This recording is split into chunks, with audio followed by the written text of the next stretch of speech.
So often we talk about depth, but how important is it for these teams to possess it?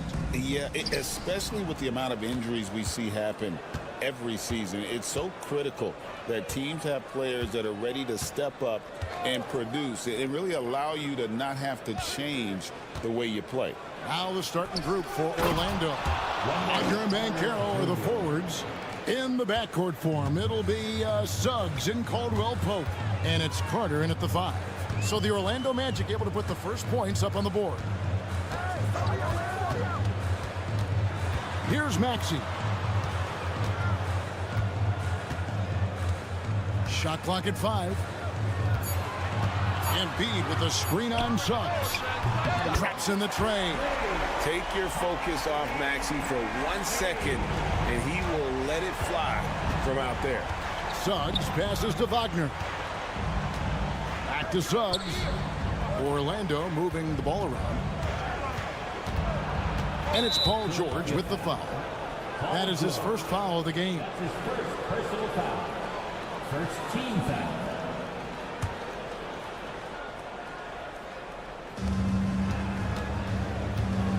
Here's Banchero. The dunk and the foul, a powerhouse move, and he's got a chance for one more at the line. That one on Embiid.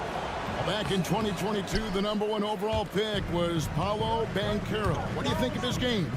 You have to love his game, Kevin. I mean, handles the ball as a big guy at 6'10", makes plays for other people, scores, gets to the free throw line. All-star game in his second year, and on that team, he has really, really looked to defend. This guy's future is bright. And their coach is another guy from the Seattle area, right, who has come on the NBA and starred.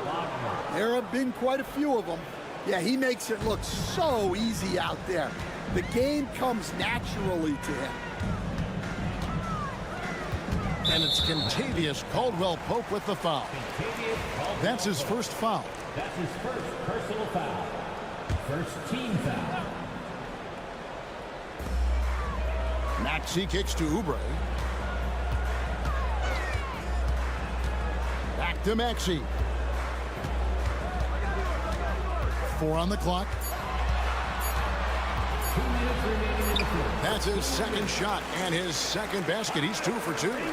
And with how explosive Maxey is, he's not your average guard in the paint. There's 1:47 left in the first. Carter sets the pick for Suggs. No good with the wing jumper. Not sure what the D was doing there. Clearly a breakdown. You can ill afford to give a guy like him that good a look. Maxey finds Oubre. And stand after a few down years, the Magic has been recaptured here in Orlando. It sure has, Kevin. They've had great draft picks. They have a couple of young franchise cornerstones. They've got size. They've got guys who will continue to improve. This team's got a chance to be really, really good going forward. Yabusele, he's checked in for the 76ers. Wagner wide open. Misses the 3. The 76ers leading by 3. Pass to Grimes. Oubre outside. And that one's good. George. And you love the way that PG can get you a bucket on and off the ball. That versatility speaks volumes. Now here is Carter. Caldwell Pope kicks to Wagner. Bangs home the trifecta. Wagner's got 5 now. Both teams running perimeter-oriented plays that are working. Well, you know it's become a three-point shooting league. Teams shooting a steady diet from outside. No good from Yabusele. The Magic trail by 3. Caldwell Pope feeling it out a bit. Carter, the pass to Caldwell Pope. Wagner from long range. Tyrese Maxey grabs the miss. And so it's Maxey with it. He brings it up for Philadelphia. And George with the stuff. And holding nothing back there. George gives the dunk his all. Now, here's Suggs. And the layup is good. And they've scored several times already here in the first quarter on the inside. And a deep three from George. And no good on the last second attempt this time. So at the end of one quarter of play, still a close game. 76ers ahead.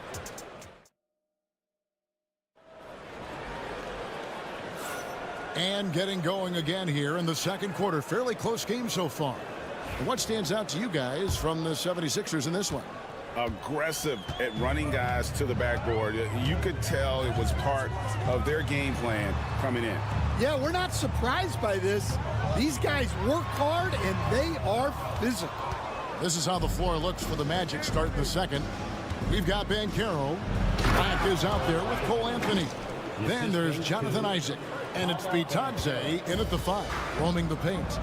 And smart ball movement there from Banchero. And that selflessness will endear him to his teammates. Here's Embiid, and he's fouled pretty hard on that shot, but he's got the chance to pick up the points at the line. So, Stan, you started in the NBA back in the mid-90s. How is coaching different from, say, now to back then? Wow, Kevin, it's just so different in so many ways. The players have gotten better, bigger, faster, more skilled. There's more coaches on a staff. Strength coaches have increased in volume and in influence, so there's less practice. Everything now has to be done differently. Everything is bigger, isn't it? It really is. There's the pick. The shot by Butler. Nobody around. Connects from three-point range. Butler's got himself on the board with 3 there. Good job of stepping up to the plate there, seizing back the momentum for his team. Yeah, plenty of lead changes in this game. It's gone back and forth. Pass to Bitadze. Over Butler. Count it, and the Philadelphia lead has been cut to just 1 point on the basket from Bitadze. Assisted buckets. Every team wants them. They show you're running effective team offense. At the top of the key, Embiid. Here's Embiid slashing inside. Up and in, off to an efficient start. 2 for 3 from the field. And check out Embiid's athleticism. Just because he's big doesn't mean he can't move. Back the pass to Isaac. Here's Banchero.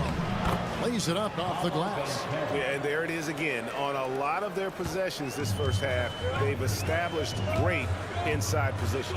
The first overall pick, and Stan, we have seen this kid, 6'10" Paolo Banchero. How impressive have you assessed his passing skill? Well, Kevin, it was the thing that surprised me most about him when he came in the NBA. I knew he could put the ball on the floor and attack the basket, get to the free throw line, but he is one of the best big playmakers in this league, making the game easier for all of his teammates. Wow, what a great asset. You aren't kidding. And the 76ers with a completely new group now. Wagner from long range drills the three-pointer. Wagner's got 8. And guarding him on the perimeter isn't a priority for them right now, but if this continues, it will be. Grimes passes to Oubre. From deep, George. That's good, and he's now 3 for 4 from the field. That last 3 must have bothered George a little bit. He goes to the arc with a purpose and fires off his answer. Oubre against Wagner. Trying to answer back, but that 3 is off the mark. The 76ers leading by 3. Maxey kicks to George. Another 3 for Philadelphia. And what a smooth three-point shot. George has worked hard to develop that stroke. Now, Wagner. He's got 8. Pass to Suggs. There's the triple. That's good from Wagner on the assist from Suggs. Wagner's got his first bucket of the game, and he's on the board for 3. Definitely got to use the clock here and get the last shot. Yeah, but if you get an open look, you got to think about taking it no matter how much time is left on the clock. Suggs looking around.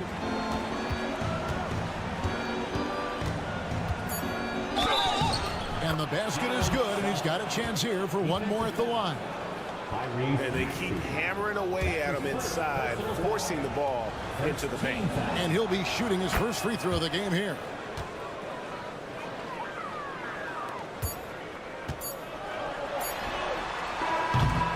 And that'll do it for the first half. A competitive game so far. 76ers lead by 3. And join us right back here after the break for the start of the second half.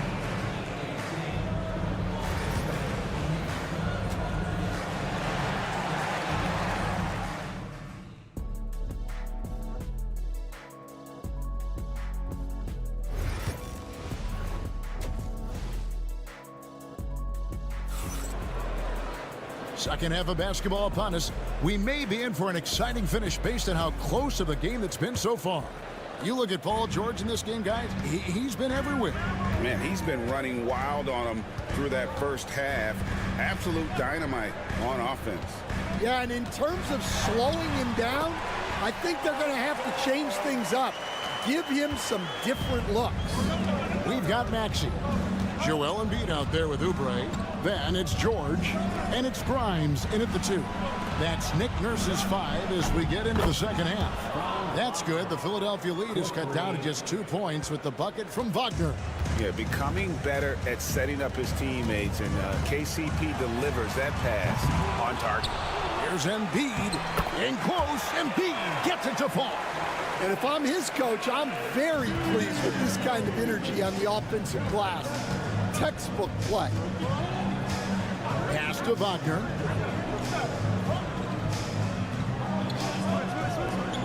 About 1 minute played here in the second half. 6 on the shot clock. Nice spin off the left rim and in. Banchero's got 6. And great work inside. This is where Banchero feasts. And it's Nick Nurse calling timeout here. He wants to check in with his team and regroup.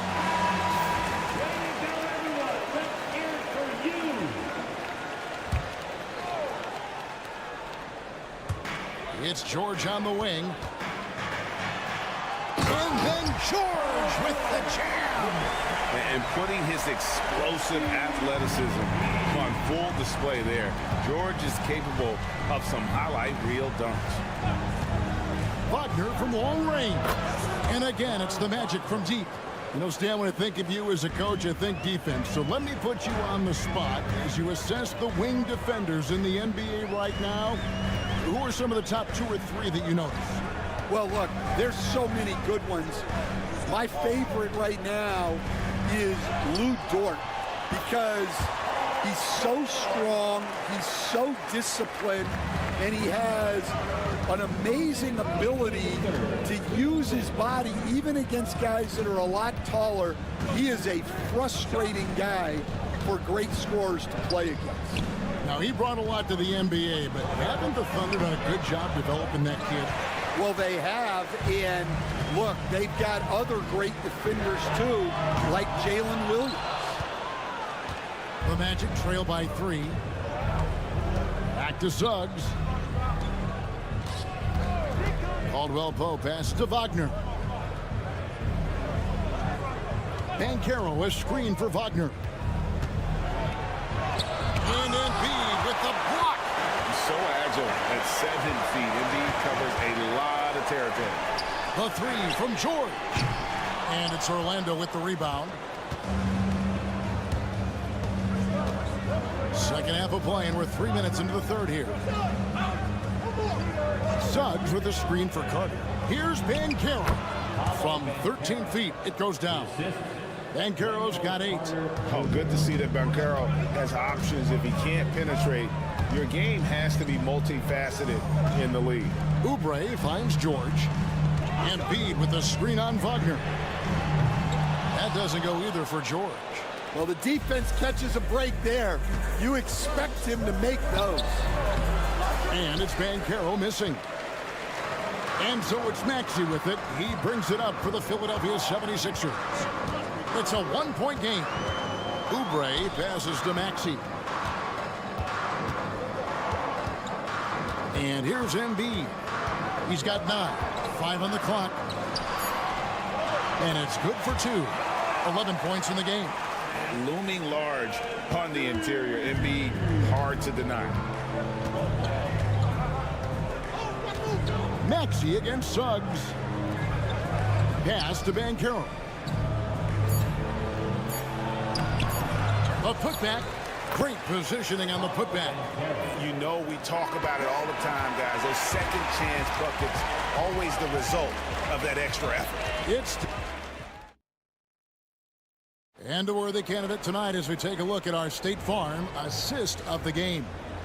Yeah, an easy choice tonight. Look at the precision on this pass. Put it on a platter for him. Yeah, that's high-level playmaking. He makes it look easy, but it's not. Well, this has been a great contest so far, and I imagine the fourth quarter could have even more action in store for us. Fourth quarter on the floor for the Magic. Anthony is out there with Black. Then it's Paolo Banchero. Then there's Jonathan Isaac. And it's Bitadze in at the 5 down low. Embiid with the screen on Anthony. Spins. Up top, Embiid. It's hauled in by the Magic. And that's one he wants back, just wide open, but not able to connect that time. Isaac. Well-timed pass, and he goes straight to the bucket for the layup. And the Magic lead by 1. And at 6'11", Isaac's able to take a hit and still get the deuce. Now here's Embiid. Guarded closer. Whistle blows. Bucket is good. And he'll have a chance at the line to make it a three-point play. So Orlando going with an almost entirely new group here. Wendell Carter, he's checked in for Goga Bitadze. Franz Wagner comes in for Isaac. Contavious Caldwell-Pope, he's checked in for Anthony. And it's Suggs in for Black. Here's Banchero. And he gets that one to go off the front iron. Banchero's got the game tied up here for Orlando. First minute and a half of basketball played here in the fourth quarter. Maxey passes to Embiid. Over Carter, and there's Embiid. That's good on the assist by Maxey. Well, we talk about icing his veins a lot, but this guy personifies that. What a clutch shot. Kicks it out to Banchero. Banchero draws the double. And that one's good, Wagner. And for his position, Banchero, great vision and willingness to make the extra pass. George against Wagner. George, no good. You gotta finish at the rim right there. You hate seeing those opportunities go to waste. Took him no time at all on that one. And now it's a three-point Magic lead. Well, you wonder why we're seeing so many points tonight. Just look at the D. Not a lot of resistance, and trying to just outscore other teams, generally not the best recipe for long-term success. Here's Embiid. And it's sent back by Carter. How about the anticipation from Carter Jr. Has a strong sense for when to go after that block shot. Wagner finds Caldwell-Pope.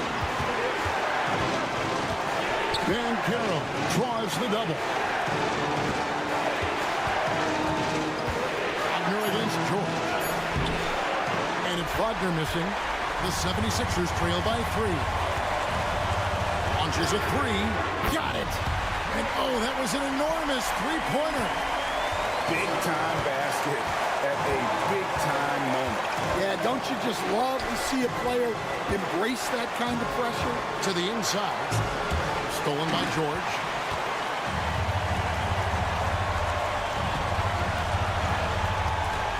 Grimes passes to George. Here's Grimes. Off the mark there with the three-point shot. and not allowing the shooter even an inch of breathing room on that one.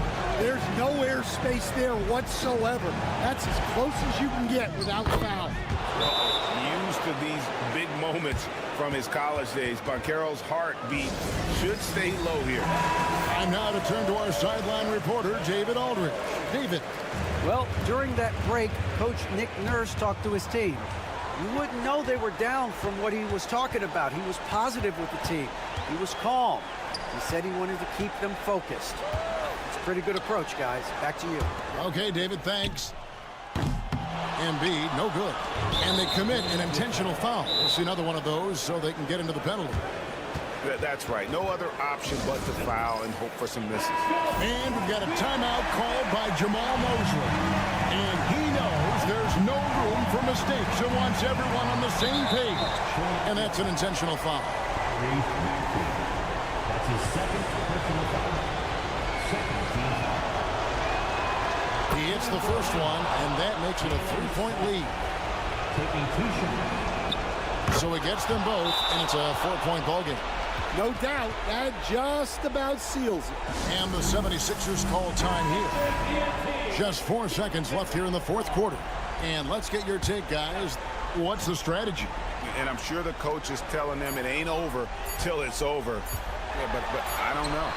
Not only is he putting up the numbers, but he's doing it at a very efficient rate. Exactly when his team needs it.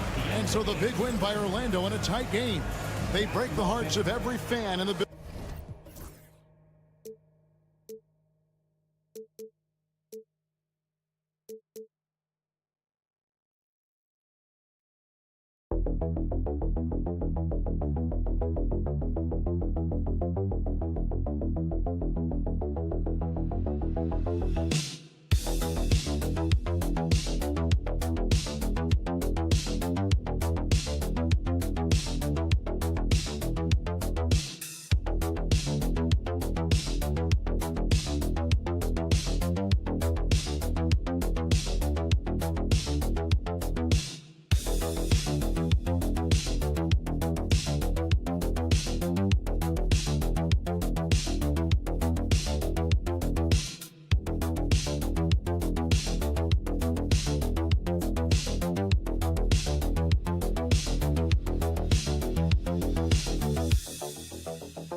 This is not your average regular season game. These teams are fierce rivals. Oh, yes, they are, B.A.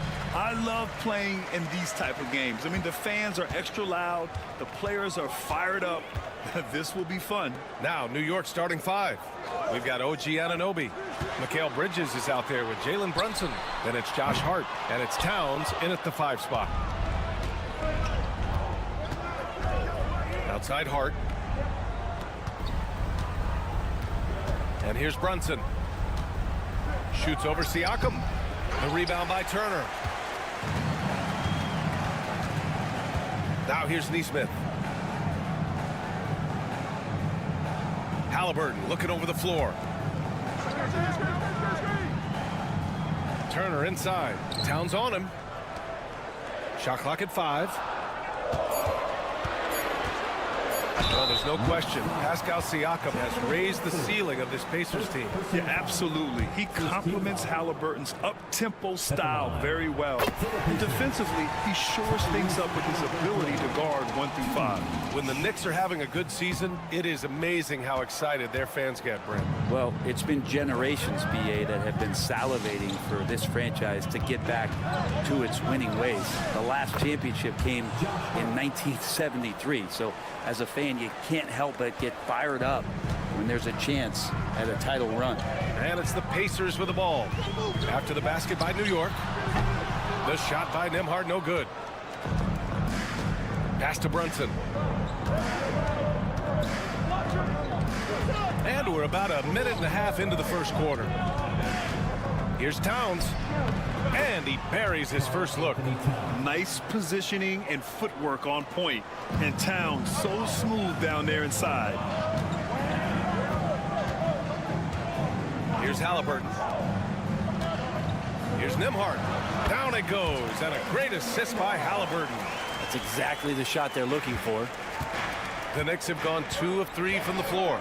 Let's go now to the sideline and catch up with Allie LaForce. Just a bit ago, Rick Carlisle and I were able to chat. And it's no surprise that Jalen Brunson is at the top of the scouting report. Coach told me Jason is a 3-level scorer and a master of the pick and roll. And no matter what you do, you can't speed him up. He's going to read the defense, play at his pace, and try to pick you apart. It's always a chess match against Brunson, guys. All right, appreciate it, Allie. Now here's Halliburton.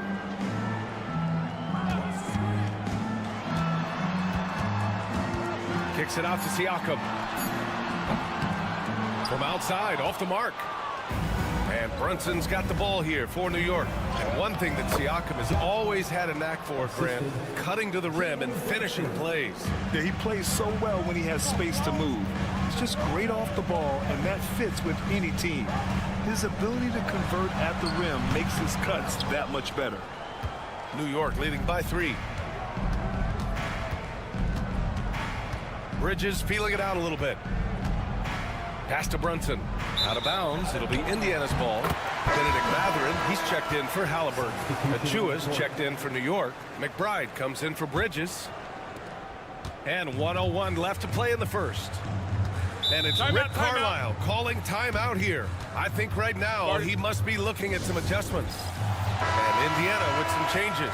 Toppin, he's checked in for Turner. Shepard comes in for Nesmith.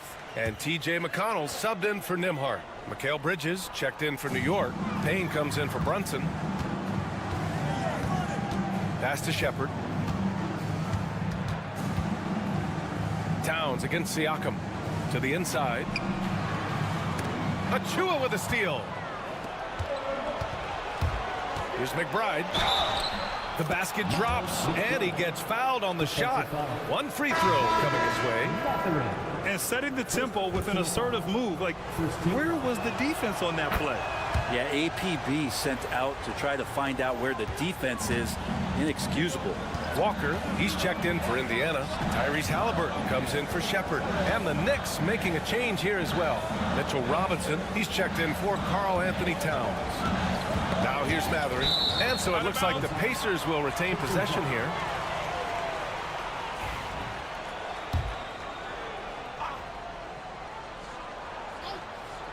First quarter of play, and just over 3.5 minutes in. Yep, that one goes.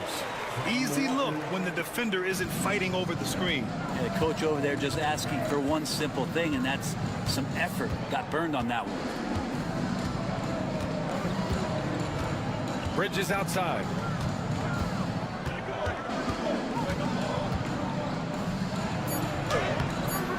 Off target at the rim.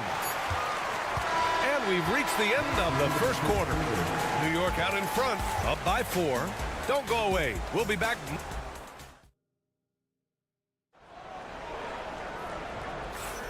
And thanks again for tuning in. If you're just joining us, we've played through 1 quarter of action so far. And from what we've seen from New York, what's your take so far? You can really see the strategy coming in. Get the ball into the painted area. Yeah, you don't see that all that often, getting down there and doing that much damage in a quarter. You got to respect the game plan. So on the floor for New York, we've got Mitchell Robinson. Mikal Bridges is out there with Precious Achiuwa. Then there's Miles McBride. And it's Payne in at the point guard position. Walker passes to Mathurin. And there's the foul. It'll go on Precious Achiuwa. That's his first foul. And the Knicks making a change here. And Anunoby's checked in. Knicks substitution, number 8, OG Anunoby. Pass to Halliburton.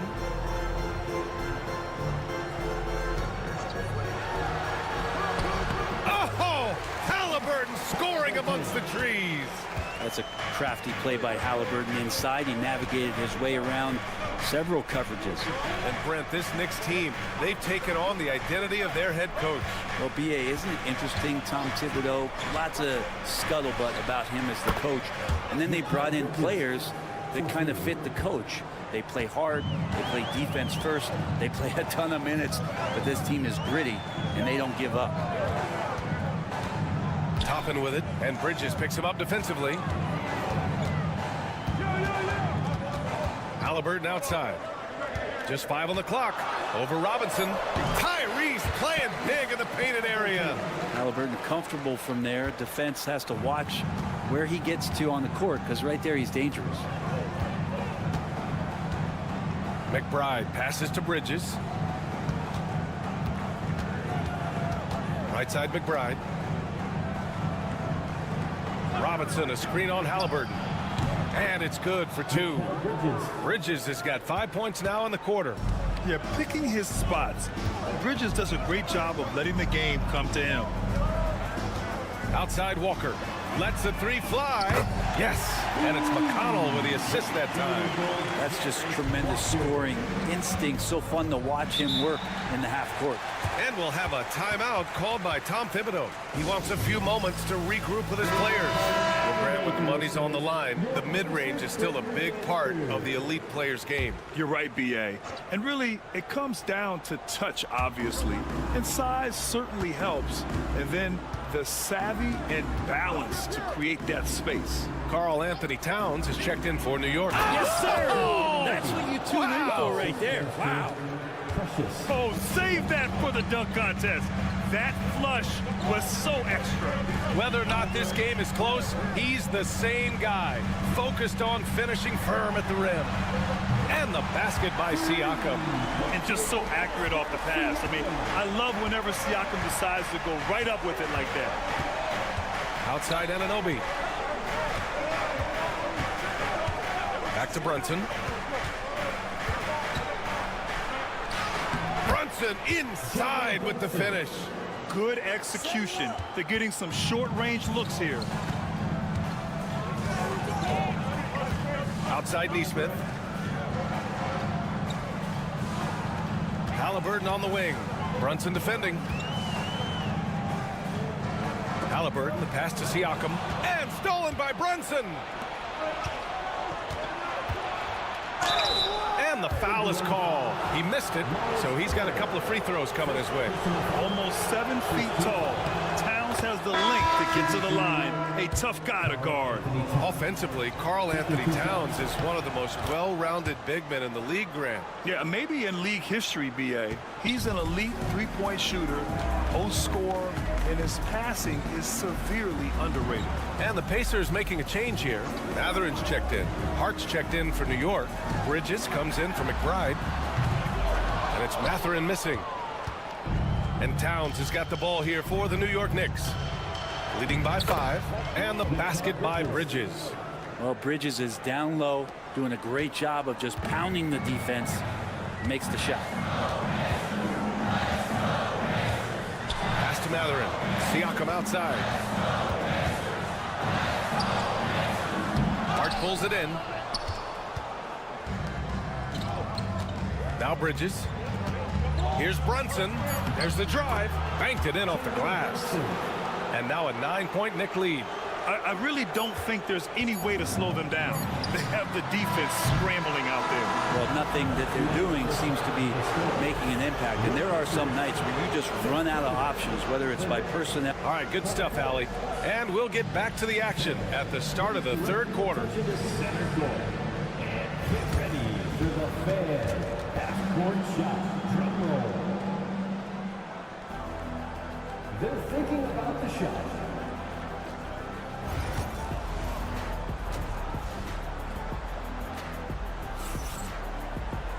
And we hope you've enjoyed the broadcast thus far. We're halfway through the game. Well, you look at Mikal Bridges. What a contribution. Yeah, he played such a smart first half, maximizing his opportunities offensively. Yeah, I'm thinking back to the first half. I'm wondering, did he take a low percentage shot? Everything efficient. Halliburton and Nembhard, the 1 and the 2.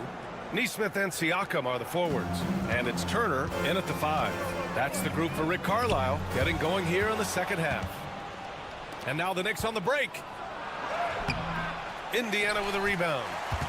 And the Pacers started last season all offense, Grant, but even they knew that would not be sustainable. Yeah, Coach Carlisle prodded them to at least get to average on the defensive end. And there's no question they have the tools to do it. No way he's going to pass that shot after D is way too far back and relaxed in getting out on it. For 3, Bridges nails it from 3. Bridges has got 10 points. These teams are finding the range, showing a lot of confidence. It seems like they're going to find out who can make the deepest threes. Right now, it's a shootout. Halliburton, the pass to Turner. Oh, it's stolen by Towns. And let's swing it over to the sideline and hear from Allie. Brian, the Pacers love to push it up. Tyrese Halliburton said it's our biggest strength. Teams don't want to run with us. They know when you play us, have your tattoos ready. Especially if you're coming off of a back-to-back or you have a packed schedule. You do not want to see us. Brian, they have their identity. No doubt about that, and it starts with him.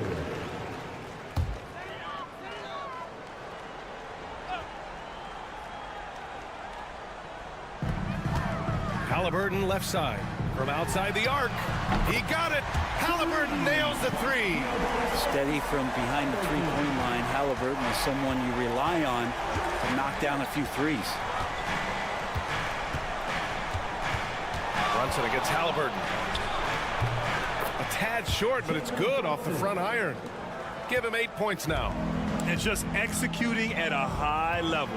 I mean, taking what the defense allows and putting in the work. Basketball IQ is something that gets talked about, but its importance to a team showing up here, running plays that turn into scores. Well, he's not the reason that they're trailing in this one. He's been on his game. It's a few of the other guys that need to pick it up. They set the pick. And Anunoby for three. No luck on that one. Pacers trail by 9. Neesmith passes to Siakam. Count it. Good. Yeah, sometimes I think the 6'9" length of Siakam surprises opponents. He's able to go through or over contact. Bridges outside. Towns on a screen. And the basket by Bridges. Bridges has got 12. That's the guy they're going to keep going to, as they should. The lead's only going up if they keep feeding him. Pass to Nembhard. Halliburton left side. Over Brunson. And Anunoby pulls it down. That's gotta frustrate him. He knows he should have made that one. Yeah, you can't make them all, and you for sure you'll want him taking that kind of shot. Three-pointer, Bridges. Nails it. He's now 6 for 8 from the floor. And Bridges, playing with extreme confidence, is on fire right now. Pass to Turner. Outside Neesmith.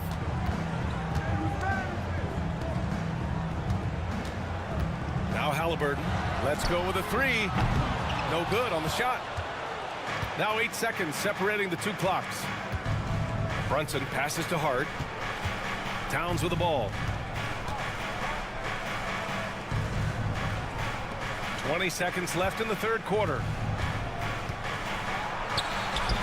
Oh, the physicality of Brunson. Well, that takes such tenacity just to get in there. Brunson battling through the inside contact. Halliburton outside. And no good. The dry spell continues. And here at the end of the third, it's a double-digit ball game. New York out in front.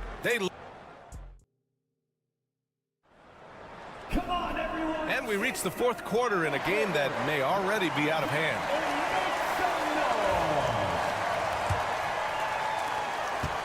Pacers trail by 14. And on the floor for New York here in the fourth. Achua is out there with OG Anunoby. Then there's Campaign.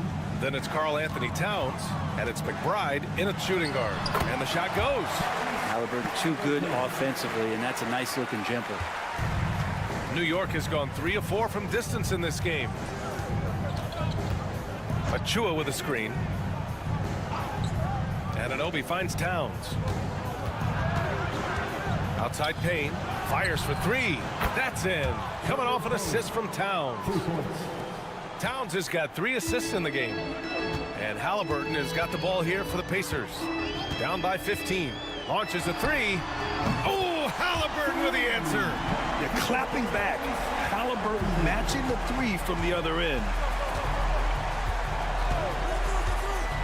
McConnell against Payne. Outside McBride. Achua with a screen on Halliburton. McBride can't get it to go. Indiana's gone 6 for 12 from deep so far in this game. Here's Halliburton. No stopping Halliburton. So physical. And Halliburton, one of those guys who's always on his toes and plays the offensive end with a ton of energy. And we'll have a timeout called by Tom Thibodeau. He is not messing around, calling them into the huddle. And a new group getting ready for Indiana. Turner, he's checked in for Toppin. Siakam comes in for Walker. Neesmith, he's checked in for Mathurin. And it's Nimhart in for McConnell. And let's send it over to Allie LaForce. Hey guys, over the last break I listened to Tom Thibodeau address the team. He said, keep it going guys, ride this wave of momentum. We're playing great right now, but we can't let up. Guys, back to you. Thanks for that, Allie. Halliburton against Brunson. Against resistance, Halliburton gets it to go. Extra sauce on that one, please, Halliburton. Wow. Knicks leading by 10. Bridges with it. Outside Hart. Pass to Brunson. Back to Anunoby. Now it's Hart. Just 5 to shoot. New York needs to get one up quick. The timer ticks. And it's Bridges with the jam. Electric. Bridges getting the fans on their feet with that dunk. Here's Halliburton. Oh, he hits that one. 8 for 11 and remaining a thorn in the D side. Well, this is a gravity game right now. Whatever he throws up must come down. He's having a great game. Pass to Brunson. Outside Anunoby. Back to Brunson. There's a minute 17 left in the game. Uses the glass on the layup. Brunson's got 4 points in the quarter. Brunson, one of those players that's just not going to be denied, determined to convert inside, and he does. Count it. Well, he's still battling, doing everything possible to keep them in this game. Knicks leading by 10. Nothing left to do but to watch the clock tick towards 0. Nice victory here for the Knicks. Well, Grant, I don't know if there was one deciding factor in this game, but I'd say shooting accuracy if I had to choose. Agreed, B.A. They really went after quality looks and shot the ball with confidence. And even the opposing fans can't deny this was a sensational game for Mikal Bridges. Guys, I just felt he was tremendous tonight. His energy infected his teammates, and the wrecking ball on both ends. Outside Hart. 30 seconds left in the fourth quarter. Towns a screen on Halliburton. Here's Brunson, and it's New York scoring again. And they came in here with some attitude, and it brought out their best play. Yeah, looks like a veteran team tonight, getting out on the road, playing with assertiveness, confidence, fully in control for this win. And here's Brunson.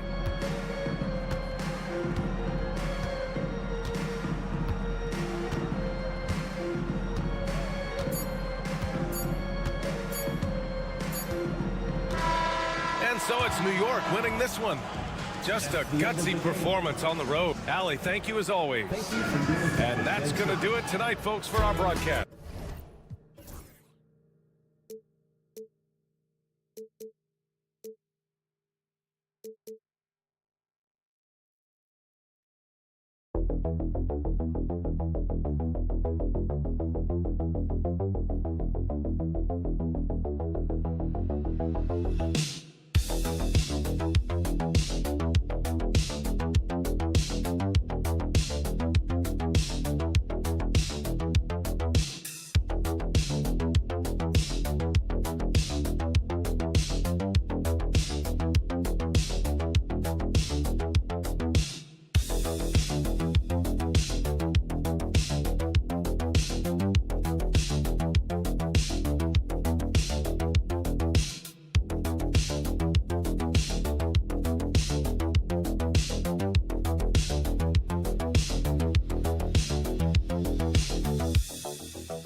And so here we go, the 76ers to start it.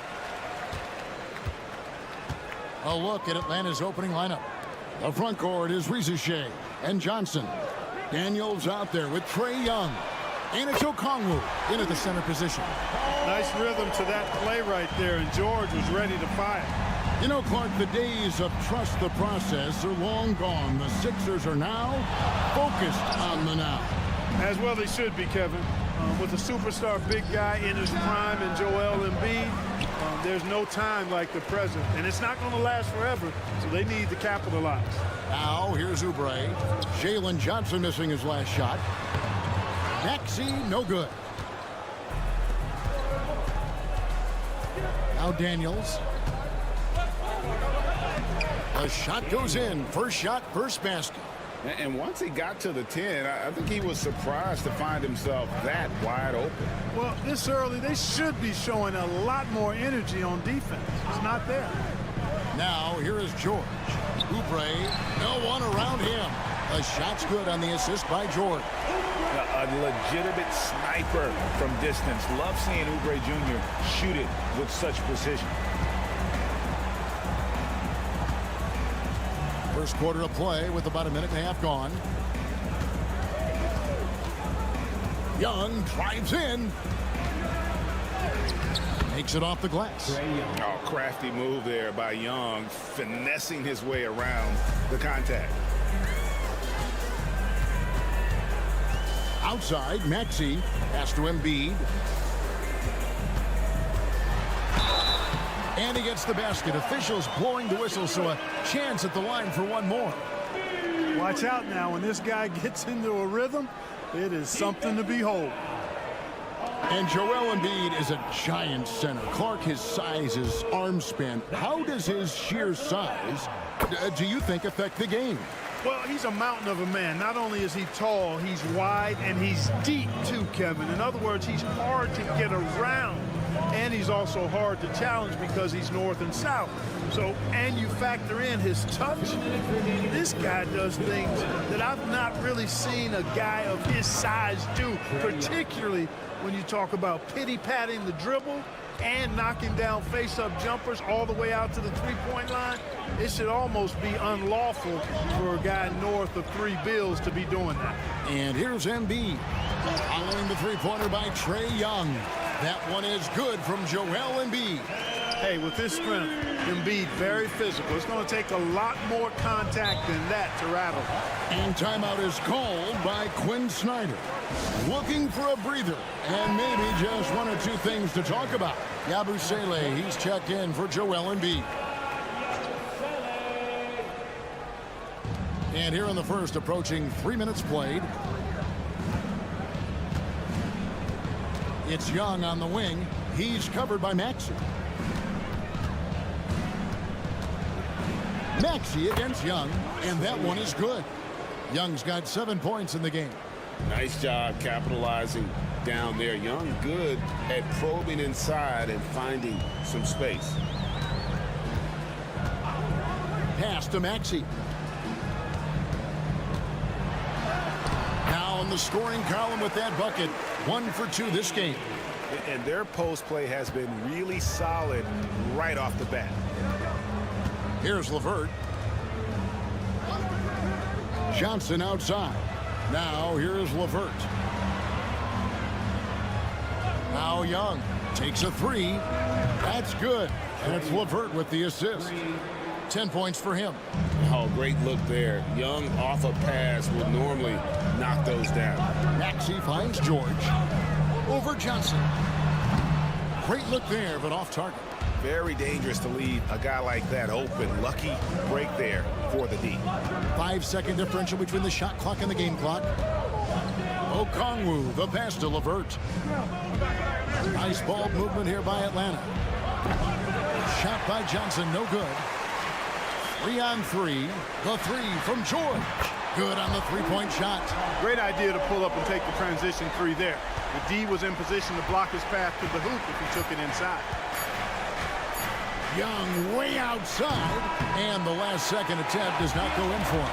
No shortage of scoring here at the end of the first quarter. 76ers ahead, up by 4. Live from Philadelphia, you're watching 2K Sports.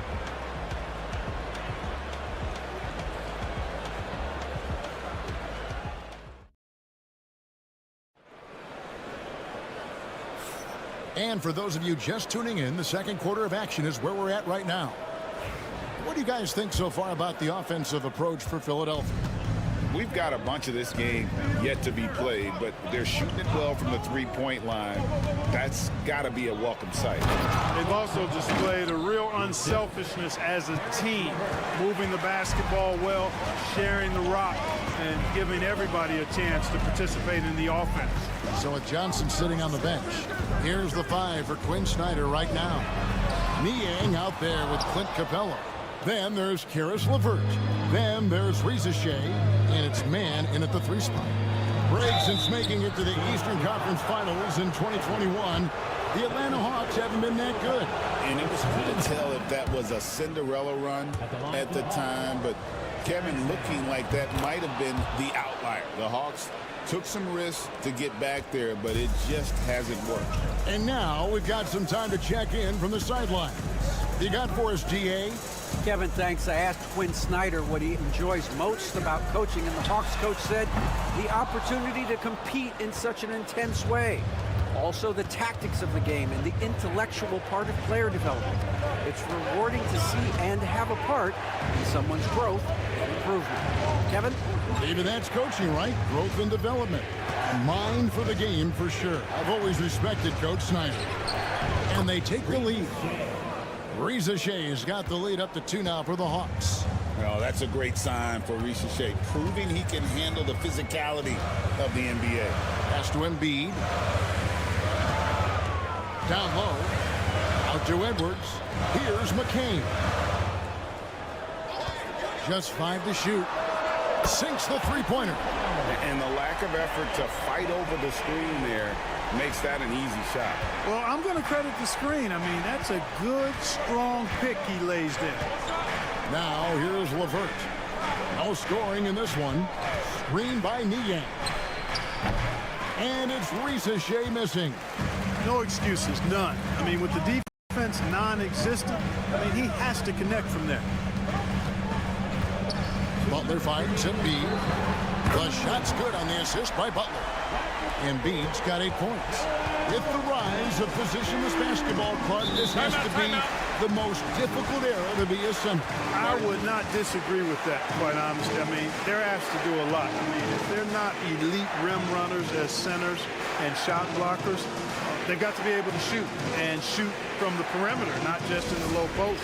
And they still have to be able to finish around the basket. I think the biggest thing is they have to cover more ground defensively because how the game is played offensively with a lot of movement and pick and roll. Hawks making a switch here. Okongwu's checked in for Clint Capella. Johnson comes in for Mann. Tyson Daniels checked in for Reza Shea. Young is subbed in for LeVert. Well, that's a smooth-looking jumper by Paul George. I mean, he's one of the more gifted scorers in the league, and there's no place on the floor where he can't hurt you. Now, here is Young. He's got 10.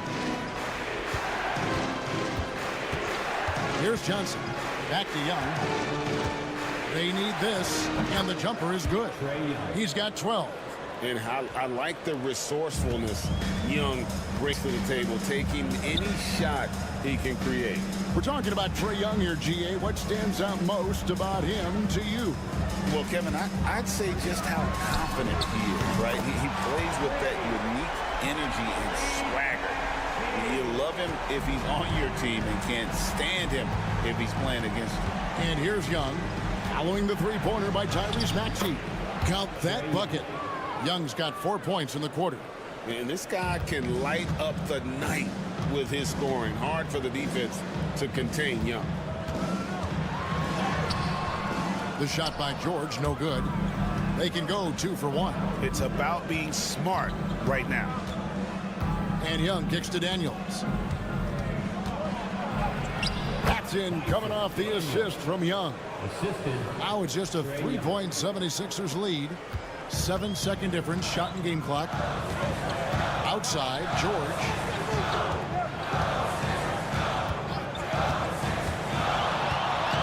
shoots over Johnson. And the 76ers tack on 2 more. Love the flow and rhythm that George plays with. Very impressive. He's got a natural, comfortable cadence to his pace. Now, here is Young. He's got 14. Okongwu with a screen on Maxey. Young's shot is off. And that's it for the first half of action. What's been a very close game here. 76ers lead by 5.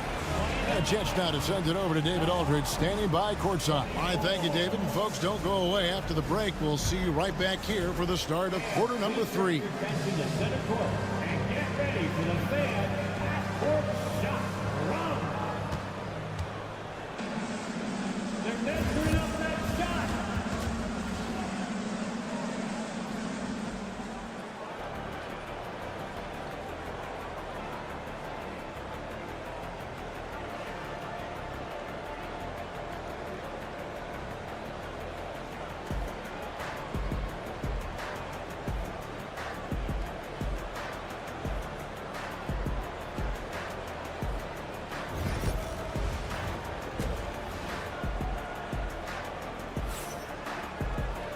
We've got second half action for you, and if the next couple quarters are similar to the first, this one could go down to the last possession.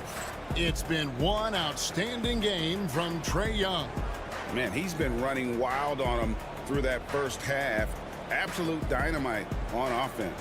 And you know what? I'll be interested to see just how much he's got left in the tank. That first half had to take a lot out of. We've got George. Embiid is out there with Oubre. Then there's Tyrese Maxey. And it's Grimes in at the 2-guard. That's the group on the floor for Philadelphia. Philadelphia leading by 5. Odd pass to Oubre. Rizachet with the steal. Pass to Johnson. And here's Daniels. Over to the wing. 6 to shoot. Atlanta needs to get off a shot here. Young for 3. The shot's good on the assist by Daniels. Young's got 17 now. And just good at staying under control. Even when Young is under duress, he just keeps his composure. Pass to Grimes. The 3 from George. Atlanta with the rebound. And with this era of the Atlanta Hawks streak, they've gone as far as their defense has let them. You look back at their conference finals run in 21. That was the last time they had a top 10 defense. So scoring's never been the issue with this core, but defense has been non-existent. Here's Embiid. The strength of Embiid on display. Hey, Embiid is used to this. It's second nature to him. That's why he's so good at being able to score through contact. And we'll have a timeout called by Quinn Snyder. He's ready to talk things through with the team.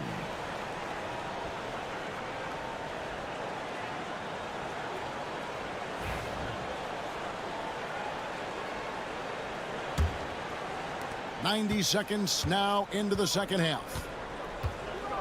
Pass to Daniels. Back to Young. And the rejection by Embiid. Big fella getting a little angry. Embiid, a force at the defensive end.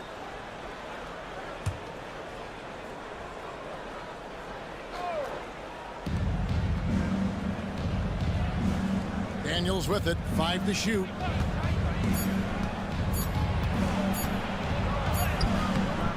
Bank shot.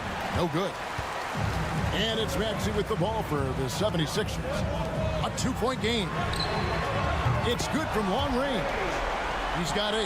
Welcome to Maxey's world, one of the more efficient three-point shooters in this game. Young taking his time here.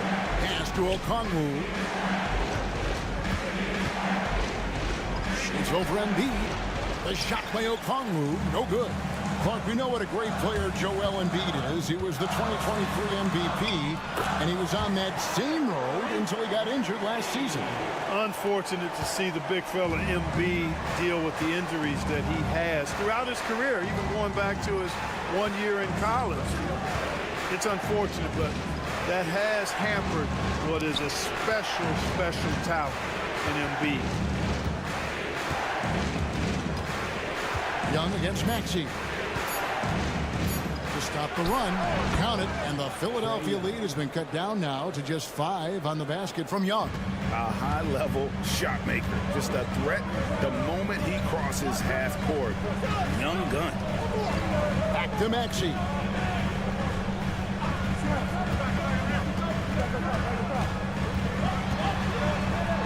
Floats one up, and the layup is good. Maxey's got the lead up to 7 now for the 76ers. Maxey's so good at breaking you down off the dribble. Great skill. There's 39 seconds left to play in the third. Now Daniels. Pass to Johnson. Here's Riza-Shea. Off target with his 3. The 76ers leading by 7. George passes to Oubre, and they pick up 2. Oubre's got 5 points so far. Crafty at cashing in from there. Oubre Jr. enjoys working on his interior game when given the opportunity. Here's Riza-Shea. Uses the glass to finish the layup. Riza-Shea's got his second basket. I like the play call. Very solid, making perfect use of the pick to get a great look. And we've watched 3 so far in this one. 76ers on top, up 7. And we're coming back in just a moment. Get ready. Fourth quarter of action is upon us. Thanks as always for joining us.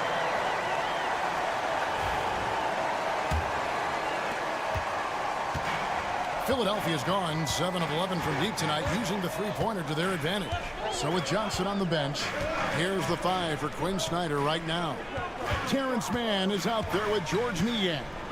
Then there's Karis LeVert. Then it's Clint Capella. And it's Buffkin in at the point guard position. When he's got ideal position inside, Embiid goes right into the contact. He hunts it out. All right, well, a look at how the points have been generated so far. Scoring breakdown for the 76ers. The three-pointers and how well they're able to shoot them. You wonder if they can keep it up, and boy, have they. They brought the hard hats and the lunch bells with them, too. Done some great work down inside. And the Hawks making a change here. Krejci's checked in, and good on the second, so he makes them both. And Clark, we know the last handful of years, the 76ers have been a threat in the East. 7 straight years of playoff runs. Can't get past that second-round barrier, though, Kevin. But as far as success, they've been as consistent as it comes in the East the last decade.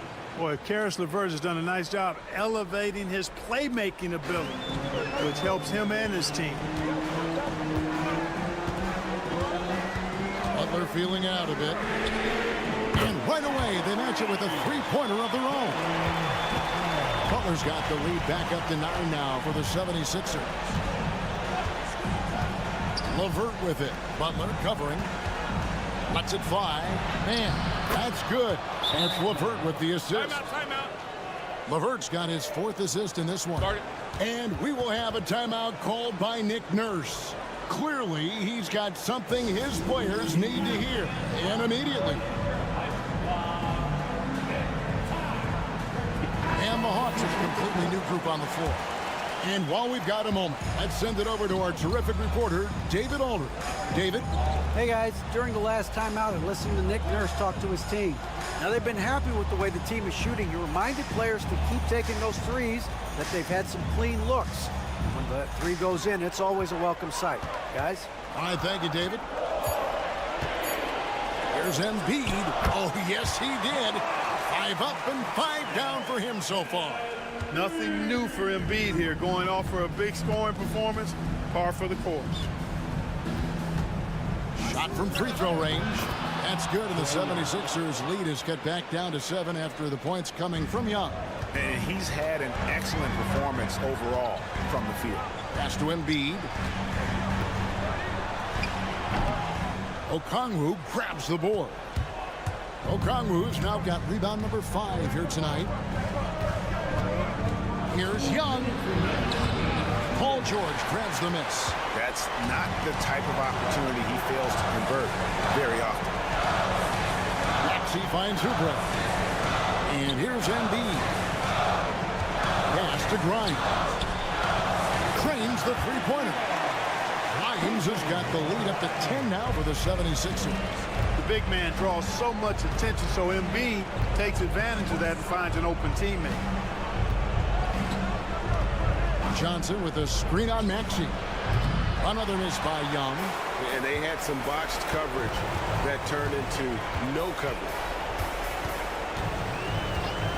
Maxey passes to Grimes. No good on the triple. The Hawks trail by 10. Young outside. Over Maxey. And the shot is good. Dropping in off the front of the rim. Young's got 25 points in the game. Philadelphia's gone 2 of 3 in the fourth quarter from long range. Good shooting so far. Here's George. Pass to Embiid. That three off the mark. And has gone 1 of 2 from three-point range here in the fourth. Tries the spin move. Here's Young. And it goes out of bounds. That one off Okongwu.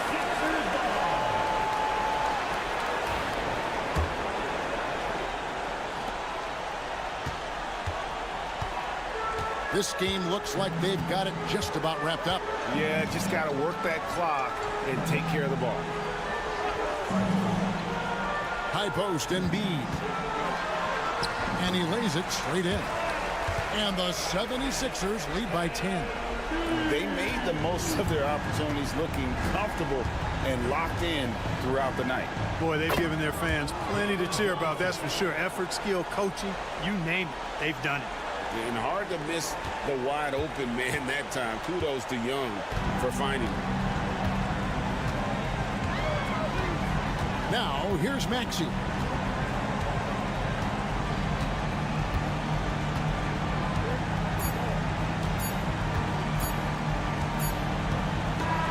So the 76ers win it. It was a fantastic ball game, and they did a great job making sure it didn't get away from them late.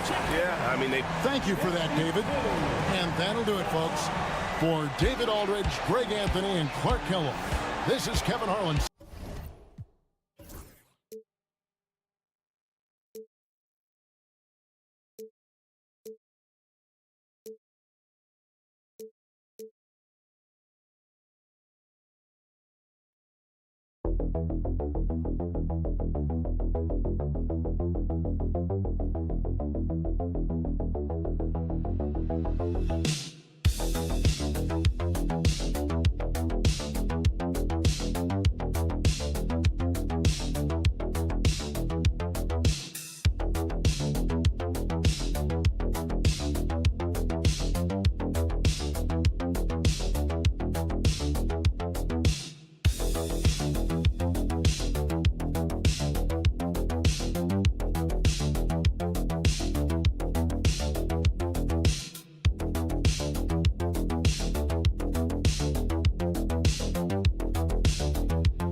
Doris, you were a gifted passer, a conference assist leader.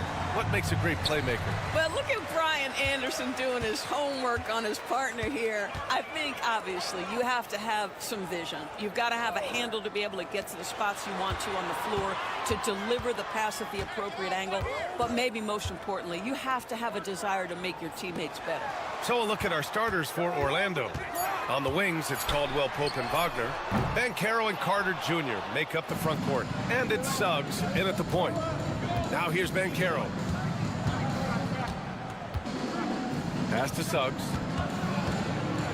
Oh, Siakam with the block. Now that's size and length. Pascal Siakam says, not now, not here. Some room here for Suggs. Drops one in from the wings. And here's Halliburton. He'll bring it up for the Indiana Pacers. Let's check in with our reporter, Allie LaForce. Rick Carlisle and I got a chance to talk for a bit. I asked him how he plans to slow down Paolo Banchero, and Coach told me, look, he's an all-star, so you've got to guard him with your whole team. He's big, he's strong, he can punish you down low, but he's also quick and has the ability to beat you on the perimeter. We'll have to be disciplined tonight, B.A. All right, Allie, thanks once again. The definition of a stretch five, Doris. Miles Turner. He's led the league in blocks, and he can hit a three. It's such a valuable asset for this basketball team. When Turner is on the floor, you've got to be aware of where he is in range, and then Miles is going to protect the rim with the absolute best of them. Caldwell Pope finds Suggs. 6 to shoot. And it's Tyrese Halliburton with the rebound. Suggs has gone 1 for 3 from the field here. Siakam with a screen on Wagner. And the call is going to be, yes, an illegal screen. One of the trickier plays to judge, but it would be hard to argue against the call. It is really difficult to get your feet completely set, to stay completely still. It's almost surprising to me that it isn't called more often. We got to see that one again. That block was all-out effort. That'll put some fear into the shooters, and he made sure to do it early, too. You know, I know some would like to see Banchero increase his shooting range, especially since he doesn't have a solid shot from behind the arc. And here's Halliburton.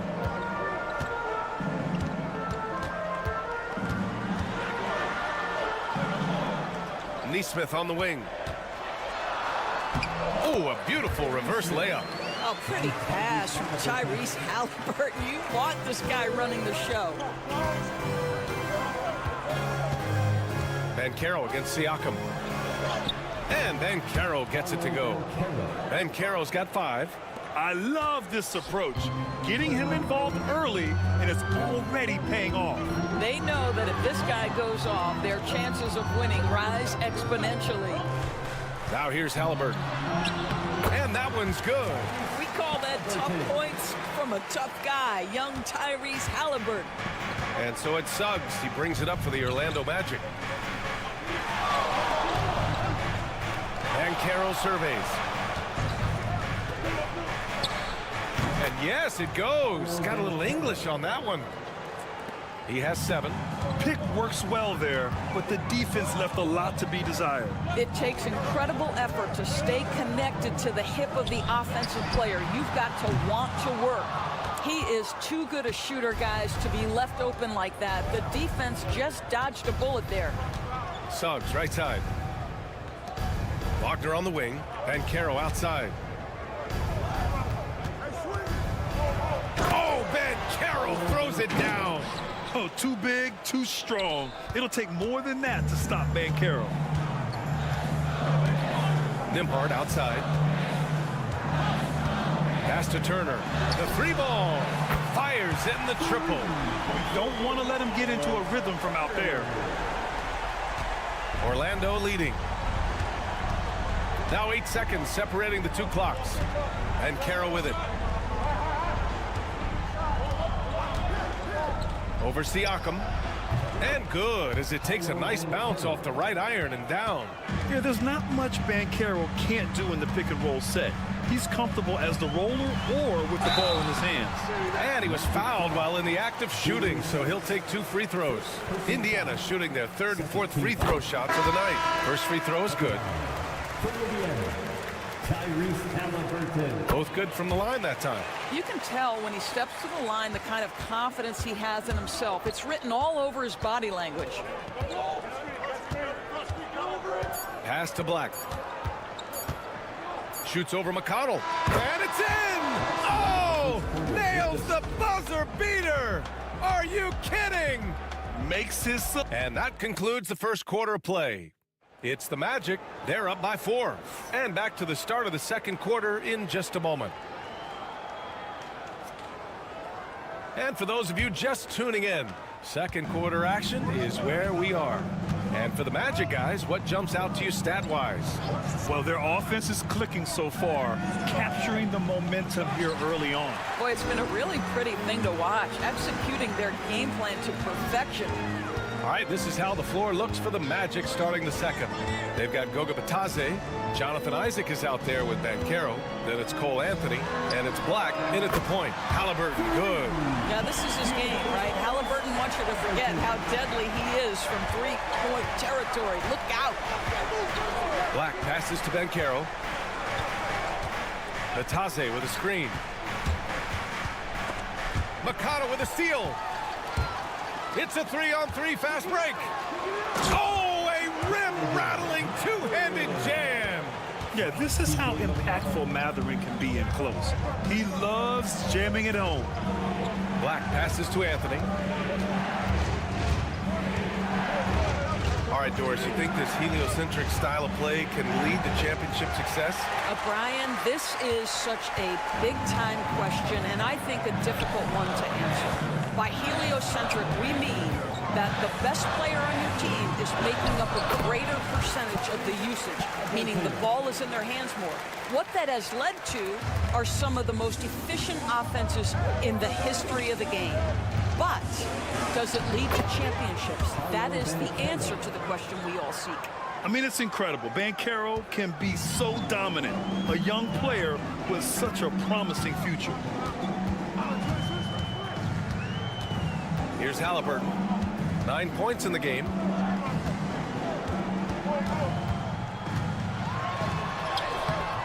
And it's Orlando with a rebound. Boy, this guy is a good finisher, so he misses a chippy. That's tough to take. 2 minutes remaining in the first half. 2 minutes. Anthony up top. Shoots over Halliburton. Anthony misses. The Pacers have gotten 3 of 4 field goals in the second quarter. Look at Halliburton converting through contact. Well, you love when guards are unafraid to get to the painted area and finish. Go ahead, Tyrese. All right, Doris, where do you think Halliburton ranks among the NBA's best point guards? Well, he's certainly, BA, got to be near the top of the list. Number one, his vision is absolutely tremendous. He can create on the fly. As importantly to me, it's his spirit and presence, the joy he brings to the game. And a new group getting ready for Indiana. Miles Turner, he's checked in for Toppin. Pascal Siakam comes in for Walker. Nesmith, he's checked in for Tyrese Halliburton. And it's Nembhard in for McConnell. A big group substitution here for Orlando. Carter, he's checked in for Isaac. Franz Wagner comes in for Paolo Banchero. Caldwell Pope's checked in for Anthony.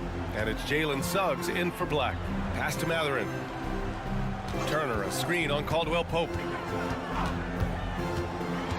Outside Neesmith. Sinks it from distance. Neesmith's got 5 points. And I'll tell you, Matherin's passing game has a solid foundation. Now, hopefully, it continues to grow here. Outside Carter. No good on the three. Pacers leading by 4. Siakam with it. Now guarded by Suggs. Nembhard outside. Pass to Turner. 5 on the clock. Back to Nembhard. Takes a 3. Another 3 for Indiana. Well, yet another selfless play from Miles Turner. Pretty pass to his teammate. Just 1 second separating the shot clock and the game clock. Now here's Suggs.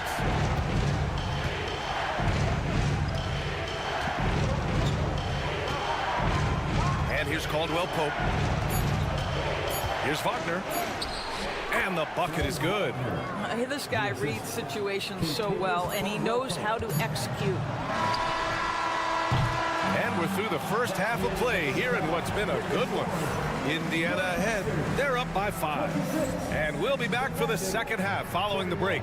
Keep it right here on 2K Sports. Please direct your attention to center court. And get ready for the fan half-court shot drum line. They're measuring up the shot.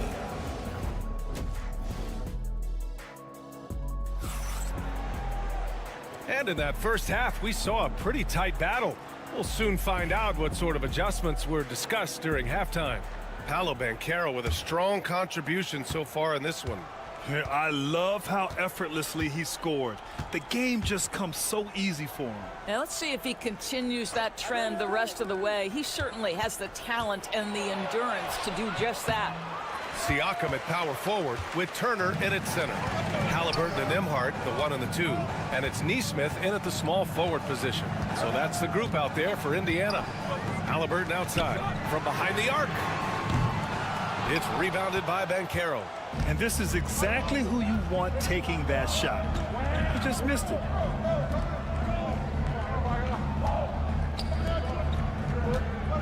Fires at the elbow, and he comes up with a bucket. Banchero's got 15. Yeah, this is a part of Banchero's game they'd like to develop here in the league. Nembhard, the pass to Siakam. And he'll draw the foul. He'll head to the line for 2. It's on Contavious Caldwell Pope.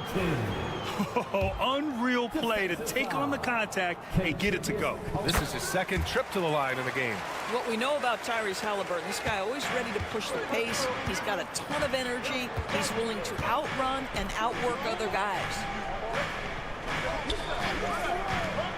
Siakam against Wagner.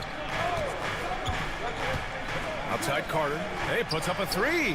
Parries it from 3. Carter's got his first 3 points of the game. Indiana leading by 3. Halliburton finds Siakam. Back to Halliburton. And it's Wendell Carter with the foul.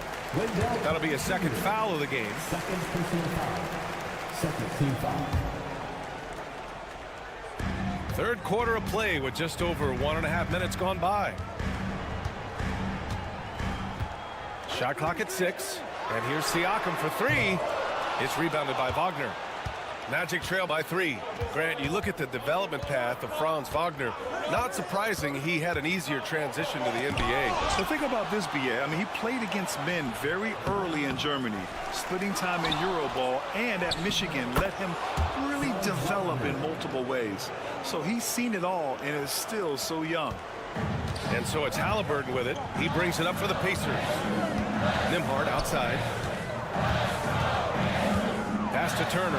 Fires the 3. Knocks it down from distance. Give him 8 points now.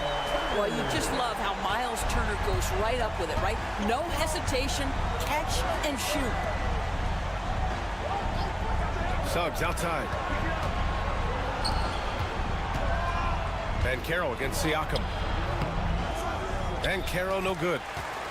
Pacers leading by 4. Oh, the sweet touch inside by Halliburton. Tyrese Halliburton has it cooking, guys. He's created good offensive momentum, and he's keeping his foot on the gas pedal. And count that. 2 points and a chance for one more at the line. In a tight game, they wanted to make sure of that possession. And Indiana with some changes. Toppin, he's checked in for Turner. Matherin comes in for Nesmith. And T.J. McConnell subbed in for Tyrese Halliburton. Despite his young age, we know Jalen Suggs has proven to be a tremendous leader. His teammates love playing with this guy.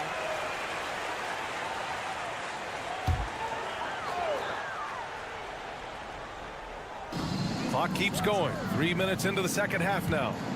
There's a screen by Toppin. Siakam for 3. Orlando with a rebound. He couldn't believe how open he was. He just couldn't convert it. Anthony outside. Matherin with a rebound. Indiana leading by 3. McConnell passes to Matherin. That one's good. On the assist from McConnell. Matherin's got 5 now. He's got that guard quickness. Matherin showing off his catch and shoot ability. Wagner for 3. And Toppin pulls it down. Indiana's gone 2 for 5 from 3 since halftime. McConnell finds Toppin. Up top, McConnell. He's covered by Suggs. McConnell outside. Over Suggs. No good. Would have counted had it gone. And so it's the Indiana Pacers leading by 6 as we wrap up the quarter. And a moment now as we take a look at our State Farm assist of the game. And he definitely deserves the award. Reading the defense like a point guard. He's got the size to survey over the top of the defense and find the open man. That was beautiful. And with these teams locked in a very close contest, this fourth quarter promises to be a good one. Setting the floor for the Magic. Wagner is out there with Paolo Banchero. Then it's Cole Anthony, and it's De Silva in at the small forward position. Anthony, the pass to Banchero. From distance, Paolo. His ability to shoot off the catch is a big plus. Banchero has quick reactions, a really versatile scorer. Halliburton with the ball. Shakes him, driving in. It's rebounded by Wagner. Magic trail by 5. Fourth quarter just getting started. 1 minute in the books. Pass to Banchero. Toppin with a double team. Out left to the wing. Black passes to Banchero. Banchero delivers inside. He can play big and tough. I mean, Banchero bangs his way in. And we'll have a timeout here called by Rick Carlisle. He's decided it's time to clarify the situation, leaving little room for error. And a new group getting ready for Indiana. Miles Turner, he's checked in for Toppin. Pascal Siakam comes in for Walker. Nesmith, he's checked in for Matherin. And it's Nembhard in for McConnell. Time now to hear from our reporter, Allie LaForce. Well, over the break, I listened in on Rick Carlisle's huddle. Well, coach is thrilled with their three-point shooting, saying in the huddle, guys, let's keep it up. Continue to shoot it from deep. It's working. They've been on fire from distance so far. And Allie, thank you for that. 2 things you love here. How confident Halliburton is offensively. The second is not afraid to take punishment while he's shooting the basketball. And both free throws good for Halliburton. About a minute and a half through the fourth quarter now. Suggs, the pass to Wagner. Banchero outside.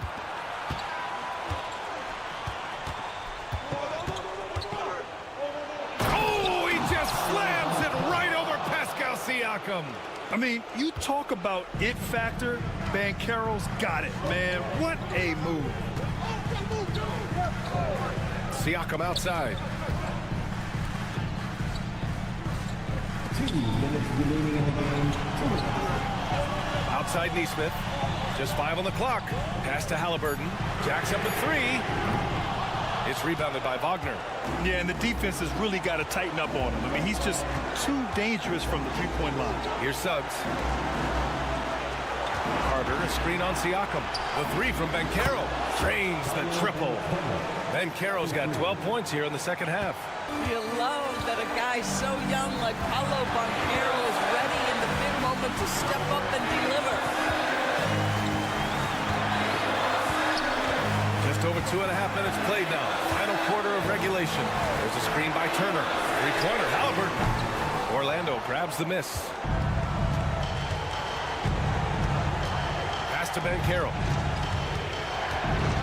To take the lead. So it'll be 2 free throws. He was fouled in the act of shooting. Yeah, you need a forward who can get those freebies. Banchero looking to be that guy for this team. Second free throw, no good that time. He really wanted that one. It should be a 2-point lead, but they'll be satisfied to have edged into the lead. Halliburton, the pass to Turner. And here's Siakam for 3. Oh, he knocked down the trifecta. Great to see guys who don't back down under pressure. To me, more often than not, when you attack, good things happen.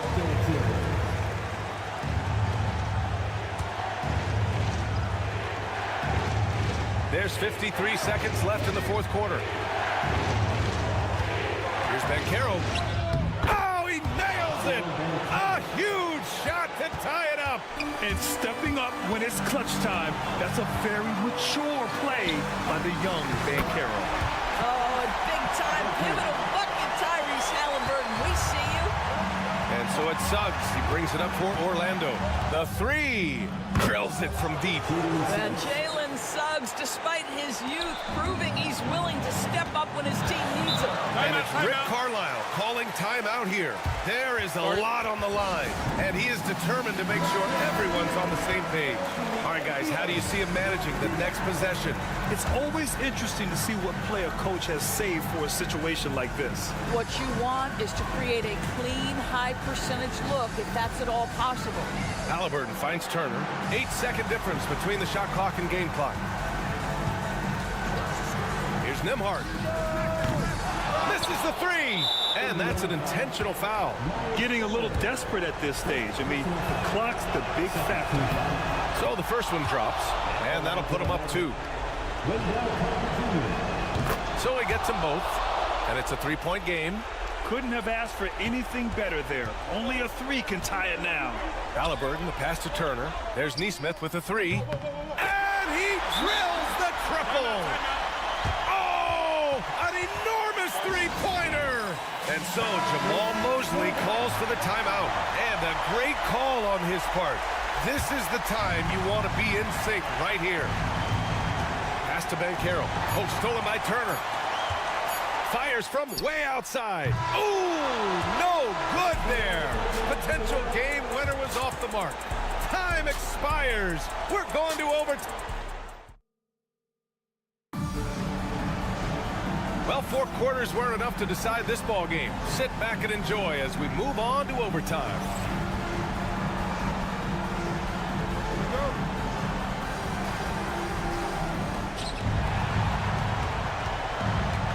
Now Suggs. Banchero and Carter Jr. make up the front court. On the wings, it's Caldwell Pope and Wagner. And it's Suggs in at the point. Banchero no good. And it didn't fall, but still a great look. You know, it can be frustrating when you make the right play and fail to reap the rewards. You just have to stay with it here. And then Siakam with the jam. Man, that is tenacity from Pascal Siakam. He was simply undeterred. Pass to Banchero. Shoots over Siakam. And Banchero with the bucket. And the assist from Suggs.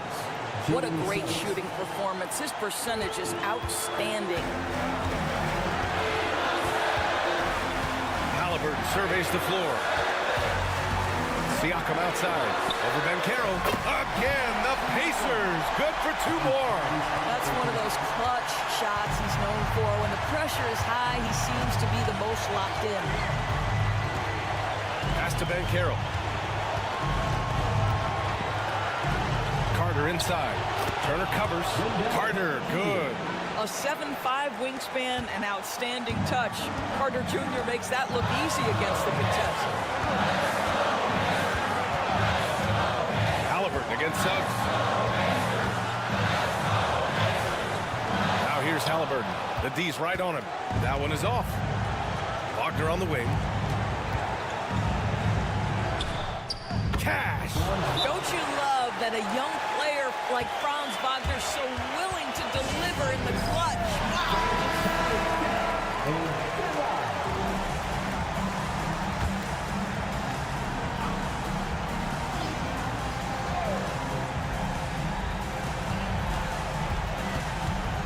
Halliburton against Suggs. Halliburton, the pass to DeMar. And he sinks it. And he's tied it up. What a shot. Well, that's not an easy finish. Defense, an excellent contest. Halliburton looks like he's bottled up, but comes away with a bucket.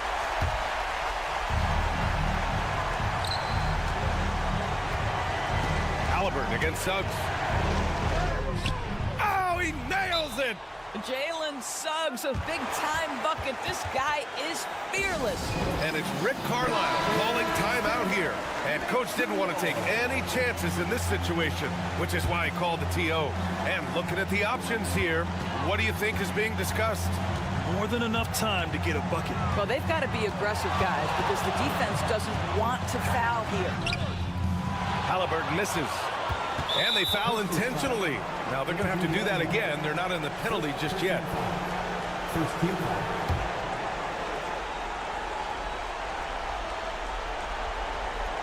Here's Suggs. And an intentional foul right there.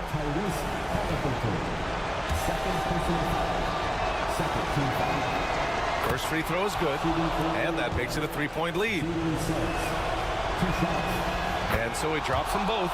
And it's a 4-point ball game. Well, this trip to the line should seal the deal. Amazing job. There's Nesmith with a 3. Pass to Siakam. It falls! Oh, what a sensational bucket! That brings him within 1. And we've got a timeout from Jamal Mosley. And a great call on his part. This is the time you want to be in sync right here. And they need to stop the clock, so there's the foul. He hits the first one, and that'll put him up 2. Second one is good, getting both at the line. And it's a 3-point game. The whole arena knows they need a 3 to force another overtime. So it's the Magic taking the W in a close one. It was touch and go there for a while, but in overtime...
Strong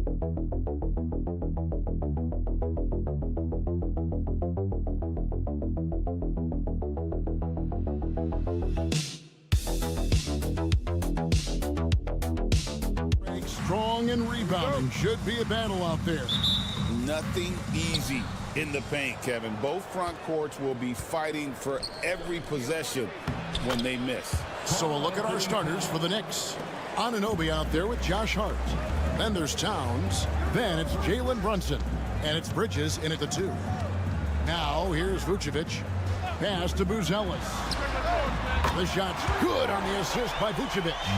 Buzelis showing a little bit of everything with that quick release.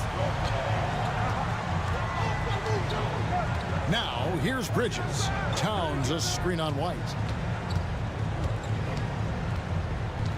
Bridges deciding where to go with it. Just 5 on the clock. Here's Hart. And they wasted no time getting those 3 points back. The real come at us, and we're coming right back at you. Yeah, I love the competitive fire right there. You drain a triple on us, and I'm coming for my revenge. Out of bounds, New York takes possession. And we know injuries derailed last season for the Bulls, Greg, but with an aging core, you wonder where they go from here. I mean, the Bulls are kind of stuck in the middle of things as it now stands. Not quite good enough to make a run in the East, but not in a position where they need to start over. Bridges shot. Good. Bridges. 3 points.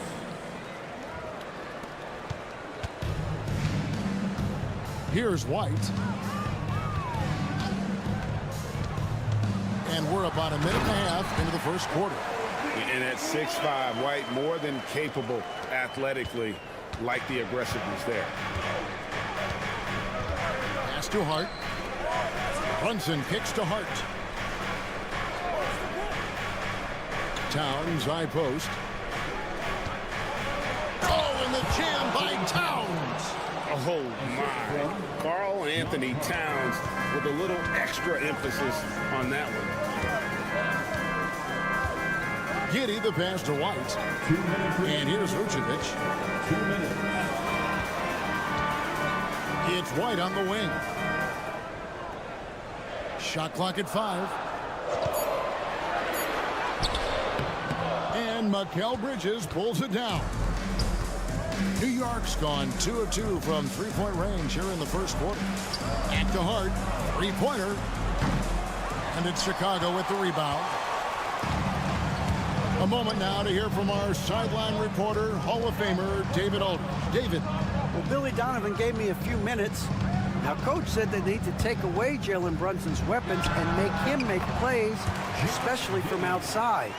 Coach said Brunson is a great distributor. He gets all of his teammates involved. We need to take away his weapons and make him shoot the 3. See if the defense can do that. Back to you. Okay, David, much appreciated. That is not a guy you want to allow open looks from range. Lucky for the defense, he just couldn't get it to go. Here's White.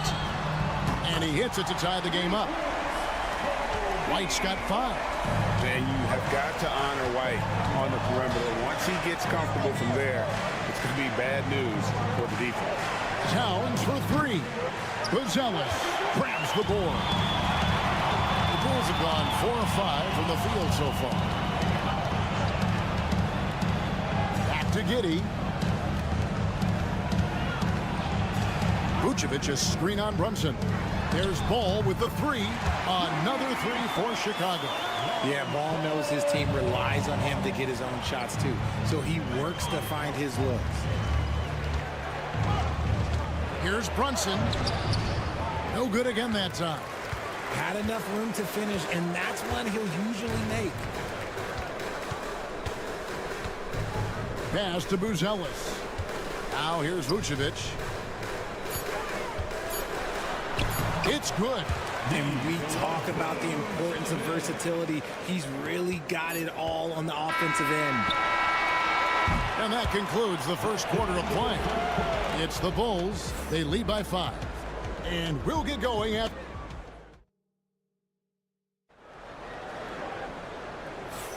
And if you're just joining us, we've played through 1 quarter in this one. And looking at what we've seen so far from the Bulls, guys, what do you think? Coming in hot. They were sharp from the perimeter right out of the gate. And as long as the threes are dropping, you've got to keep launching them. On the court for the Knicks, they've got Precious Achiuwa, Miles McBride out there with Payne. Then it's Mikal Bridges, and it's Robinson in at the 5, down low. Pass to Robinson.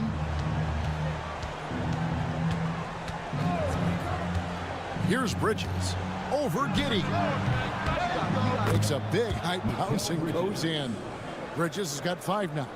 The mid-range isn't a total no-go for Bridges. He can get that dialed in. Jones looking for an opening. Shoots the 3. And the rebound goes to the Knicks. And we're about a minute into the second quarter of play. Pass to Bridges. Here's McBride. Some nice passing by New York here. Robinson finds Bridges. Good, and the assist goes to Robinson. He's got 7. One tough customer. Bridges fighting for the basket in close. And the timeout called here by Billy Donovan. He's going to have a discussion here on the sideline. Vucevic checked in for the Bulls. Lonzo Ball comes in for Dosunmu. Towns, he's checked in for the Knicks. OG Anunoby comes in for Payne. Here's Jones. Left side, Ball. Giddey, the pass to Vucevic. Back to Giddey. Williams sets a screen for Giddey.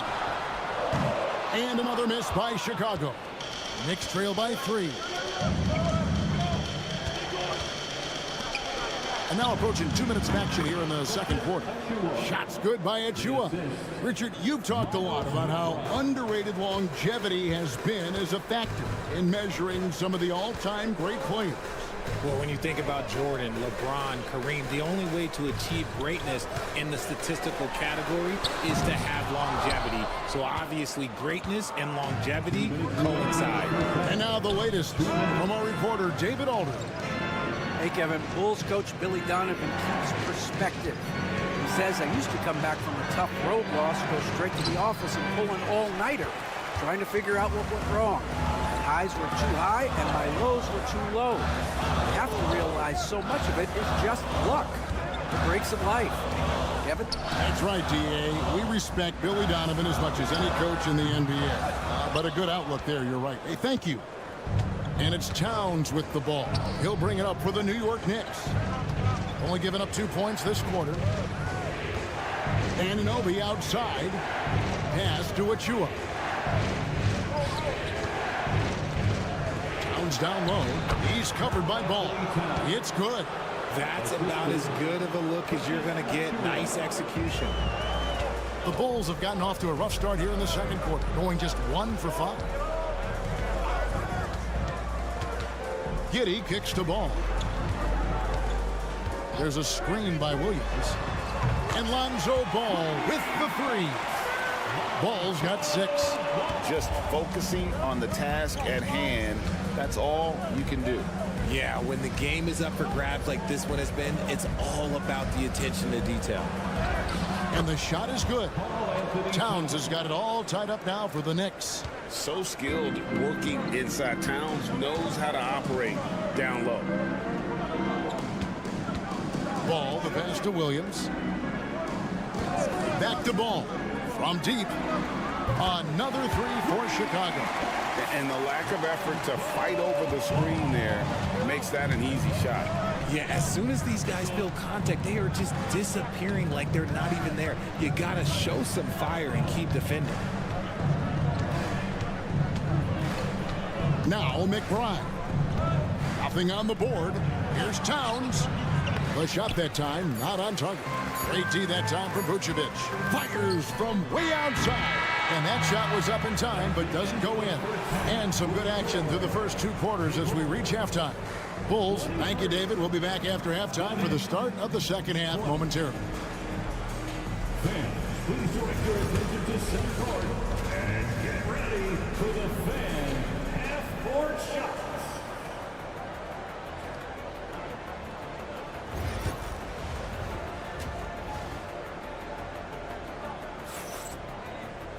And we're halfway through this one. Plenty of basketball left in a game that's been fairly even so far. We're seeing a tremendous game from Lonzo Ball. He's done a fantastic job of finding open space to operate within the first few quarters. I like how they came into this one with a game plan, and they're just going out and executing it. Terrific job. They've got Vucevic, Ellis out there with Josh Giddey. Then it's White, and it's Ball in at the point. So that's the 5 in the game for Chicago. Bridges outside. Back to Brunson.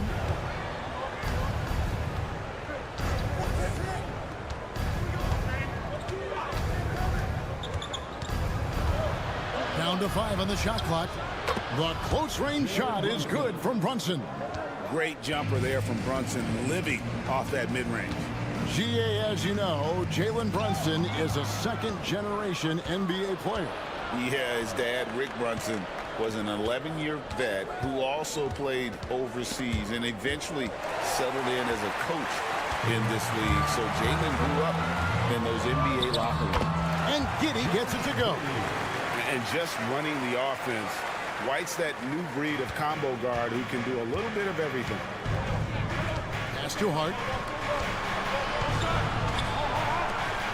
Brunson outside.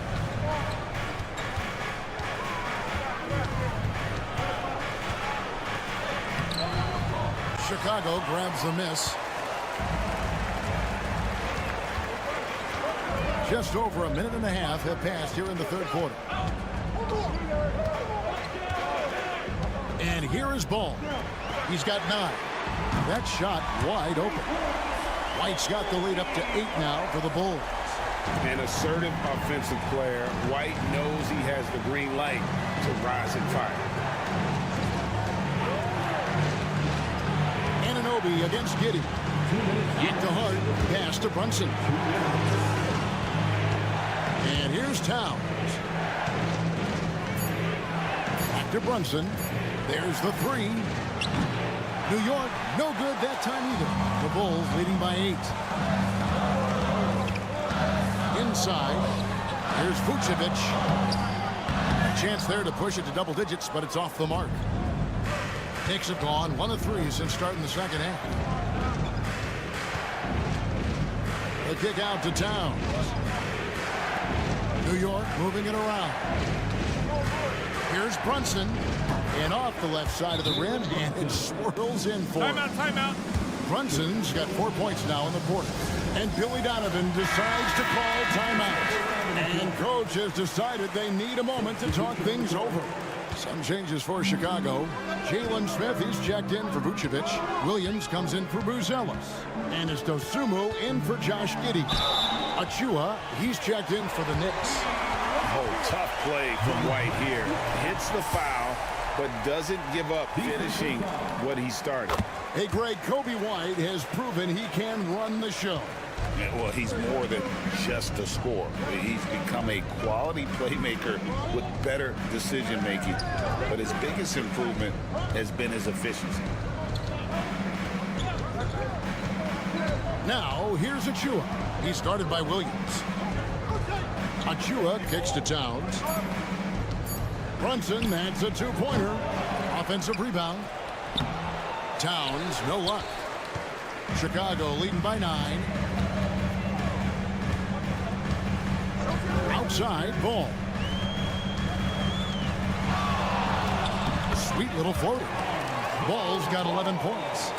And how clever is this guy? I mean, just no fear going with the soft, high-arcing floater. 7-second difference, shot and game clock. Hart, wide open. He fires. Drops in the tray. Hart's got his second basket of the game. I tell you what a good thing that he showed up today, because without him, this thing would already be over. White with it. 11 points in the game. From the arc. Gets it to go from beyond the arc. White's got a pair of threes now here in the third for Chicago. And so it's Chicago. Their lead at 11 points to end the quarter. They're shooting the ball so well in this one. A great performance from the field. Here now a chance to show you our assist of the game, and it's presented as always by State Farm. And he sliced the D wide open with his feet. They had no chance to prevent that basket. That's an unguardable pass, flat out. Give him credit for possessing that type of vision. And with the fourth quarter upon us, time is running out for this game to become competitive. And on the floor for New York here in the fourth, we've got Payne. OG Anunoby is out there with Achua. Then it's Karl Anthony Towns. And it's McBride in at the 2 spot. Collins dishes to Jones. Back to Collins. On the wing, Dosunmu. Anunoby sends it back. Out of bounds, Bulls ball. Chicago keeps possession. So Chicago going with an almost entirely new group. Vucevic checked in for Collins. Buzelis comes in for Jalen Smith. Whitey's checked in for Dosunmu. And it's Lonzo Ball in for Trey Jones. The Knicks also changing it up. Hart, he's checked in for Achua. Mikal Bridges comes in for Miles McBride. And it's Jalen Brunson in for Cameron Payne.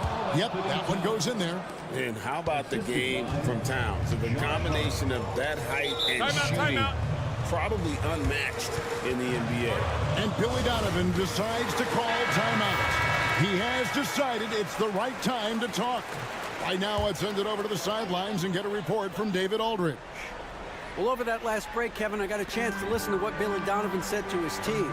Now, he reminded his team, keep looking for the deep ball. If the 3 is there, take it. You've done a good job getting those looks, so keep taking them. Back to you guys. Thank you, David. And he didn't punish them for the weak coverage there, but they can count on him to continue missing. Bridges kicks to Brunson. Lets a floater go. He takes it up and lays it in. And defensively, if you are not on point, Brunson more than capable of finishing inside. And it's White missing. It's stolen by White. And the rejection by Towns. Brunson scanning the floor. On the wing, Bridges. Towns, a screen on Giddey. Oh, and that one had the right spin on it, and it is good. And now just a 3-point Bulls lead. It's White on the wing. Defended by Bridges. Pass to Vucevic. Knocks down the 3-ball. And the Bulls lead by 6.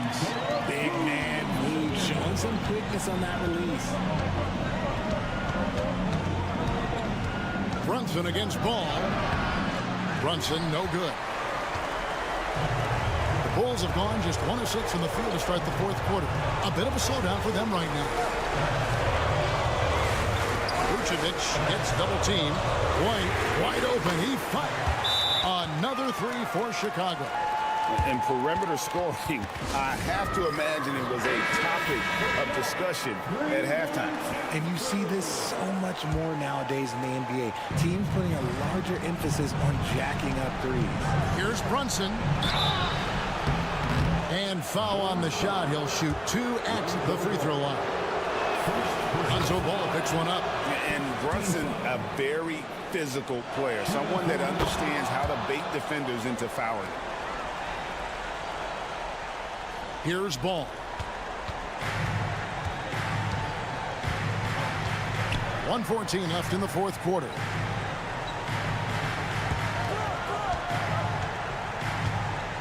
Picked by Vucevic. Out of bounds. New York takes possession.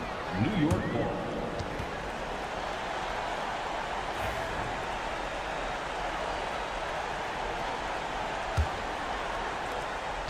.103 left in the game. This is a do-or-die possession. They have got to get points. Anything other than a make is game over. This is where you lean on your stars to get you to the finish line. Brunson against Ball. Fader on the way. And the Bulls tack on 2 more. Late in the game, up big, they continue to attack.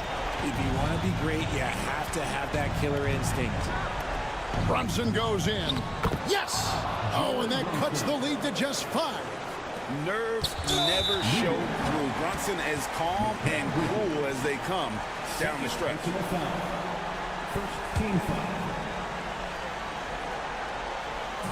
Chicago with the ball. They've led by as many as 11 points.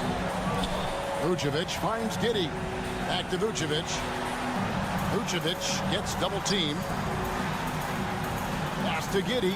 Good ball movement here by the Bulls. Clock at 4. Ball from long range.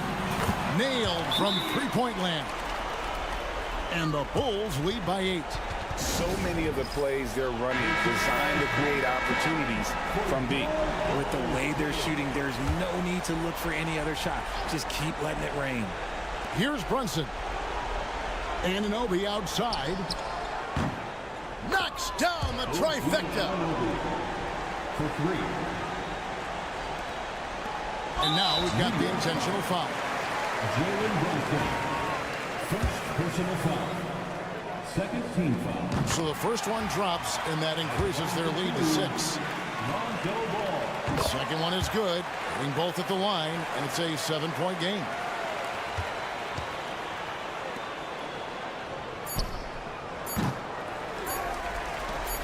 And an intentional foul right there. Josh Hart. First personal foul. Third team foul. First free throw is good, and that stretches their lead to 8. And so he drops them both. That's a 9-point ball game. Clutch free throws there. That should ensure they're going home with the W. And so it's Chicago winning this one.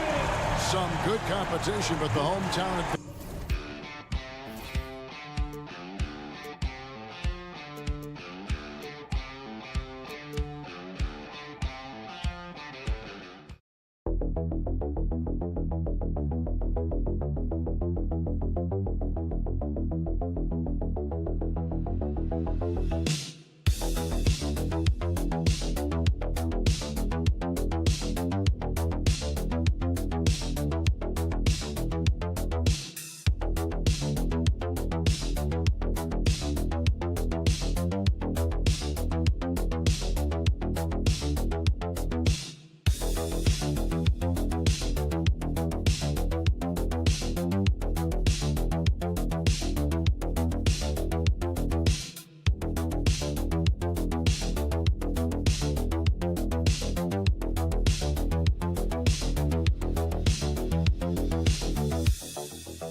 Up at the 5 spot, Clark. You know, Brian, we've seen strong play at the center position these last few years, and we've got two bigs who can each take over a game, so I think it's going to be a lot of fun watching them square off.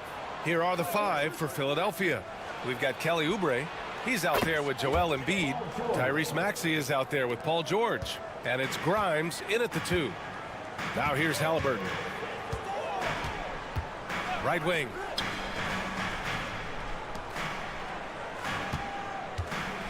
Turner, a screen on Maxey. Back to Siakam. Shot clock at 5. Down it goes, and a great assist by Halliburton. And just a straight baller move from Siakam. I mean, shrugging off the coverage and keeping his focus on that basket. Clark, we hear a lot of talk about Halliburton's Supreme Court vision. Just how good. Whoa! And you know what? For me, these dunks show exactly how great an athlete George is. I mean, sometimes you're surprised that the basket doesn't come down with the force he punches it with. Pass to Siakam. Three-pointer. Rebound by Philadelphia. And he probably thought he was going to bury that one. All right, let's check in with Allie LaForce. Rick Carlisle and I got a chance to talk for a bit, and the conversation quickly turned to Embiid. Coach said we know he can be unstoppable, but we're hoping to slow him down just a little. Double teams might be a part of that, but I don't want to give away all of our tricks, so it sounds like Joel can expect a lot of defensive pressure tonight. Okay, good stuff. Thank you, Allie. Pass to Turner. Halliburton outside. From downtown, Paul George pulls it in. Philadelphia has gone 2 of 2 at the perimeter. Here's Maxey. 2 minutes remaining in the first 2 minutes. Ooh, plenty of contact on that shot. Officials call the foul, and he'll take 2 free throws now. It's going to be on Tyrese Halliburton. Not only is Maxey solid and efficient from the line, but he gets there quite a bit too. Talking about Tyrese Maxey, Grant, here's a guy who's improved every year. Yeah, B.A. I mean, from averaging 8 as a rookie to 26 points during his breakout 4th year, Maxey has added to his game every offseason and turned himself into an elite scorer. Outside Neesmith. Halliburton outside. Shoots over Maxey. Ooh, a little luck that time as it drops. He's somebody that's really comfortable carrying the offensive load. George outside. And a little over 2.5 minutes gone here in the first. Knocks down the long J. You've got to be alert to where George is out on that perimeter because that jumper of his has become dangerous. And it's Rick Carlisle calling timeout here. We might see him looking to make some tweaks to the strategy here. A big group substitution here for Indiana. Toppin, he's checked in for Turner. Mathurin comes in for Neesmith. Shepard, he's checked in for Nembhard. And T.J. McConnell subbed in for Halliburton. Toppin passes to Mathurin. There's a screen by Toppin. The three is up. And it's Benedict Mathurin with the three. He'll mix one in here and there. Mathurin stretches the floor that way, making the defense respect his 3-ball. Here's Maxey. Yep, that one's good. Just taking it right to the rim, and no one was there to greet him. Well, this early, they should be showing a lot more energy on defense. It's not there. McConnell finds Mathurin. Now here's Toppin. McConnell outside.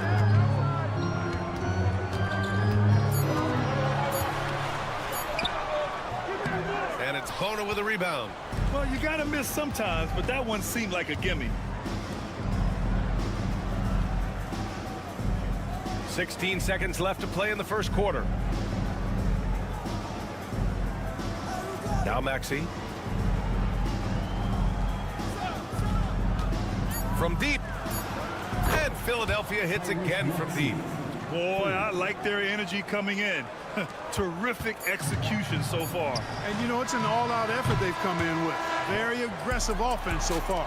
So as we end the first quarter, already a double.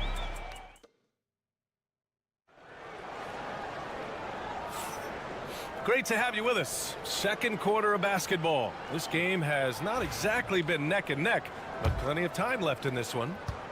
And a closer look here at the scoring breakdown for the 76ers. Well, in today's NBA, the three-point shot is so valuable. They realize this, and that's why they're continuing to drain as many as they can. They've also displayed a real unselfishness as a team, moving the basketball well, sharing the rock, and giving everybody a chance to participate in the offense. We've got Obi Toppin. T.J. McConnell is out there with Tyrese Halliburton. Then there's Walker, and it's Mathurin in at the small forward position. That's the 5 to begin the second quarter for the Pacers. And Clark, this last summer, former Sixer Doug Collins inducted into the Basketball Hall of Fame. Yeah, well-deserved honor for Doug. I mean, he's Philly's former #1 overall pick back in 1973, and he played almost a decade there for the Sixers. Also coached the Sixers, among many other teams that he had a chance to coach in the NBA, but clearly an NBA lifer and one of the best guys that's part of the NBA fraternity.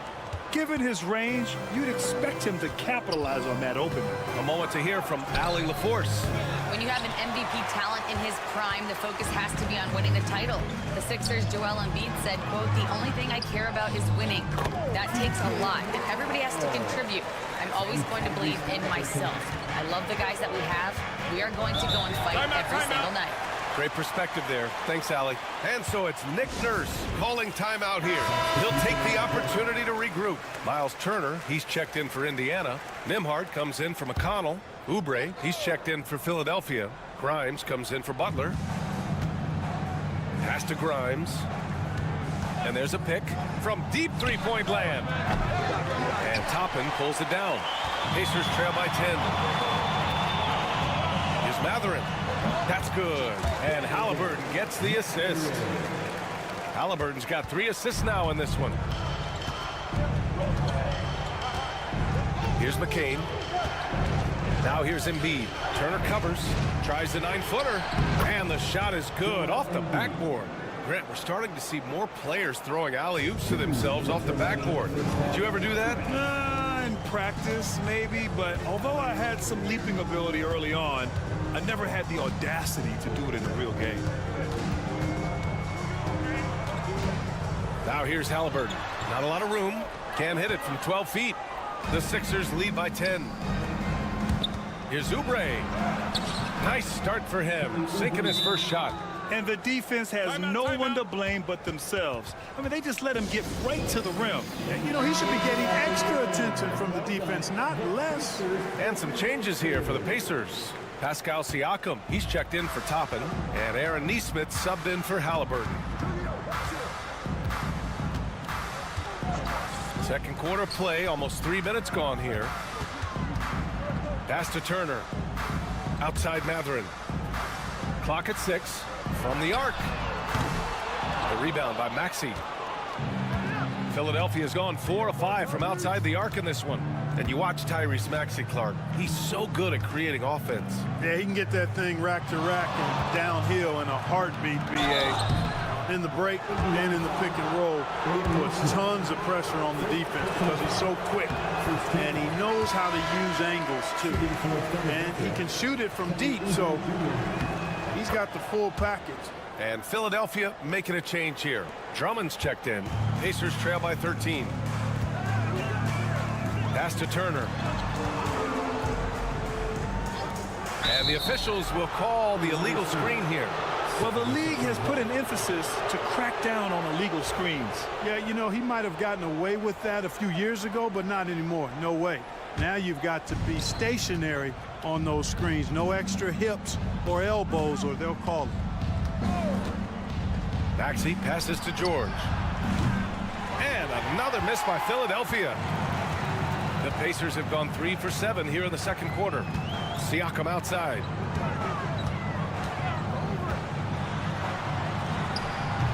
And he gets it to go off the front iron. Siakam's gotten his second bucket. Yeah, working the play to perfection. Siakam comes off the screen free to fire a shot. Shot clock and game clock separated by less than 6 seconds. George outside takes the 3. Hey, in 6 attempts, he's made 5. Talk about efficiency. And just totally relentless, only increasing the intensity level. Yeah, I love the fact he doesn't play the score. He just keeps coming, attack mode. He doesn't know how to step off the gas pedal. Siakam in the post. And the basket is good. Siakam's got 6. That is how you use the shot fake, folks. And so we've reached the end of the first half of play. The Sixers, thanks, Allie. After the break, we'll see you right back here to begin quarter number 3.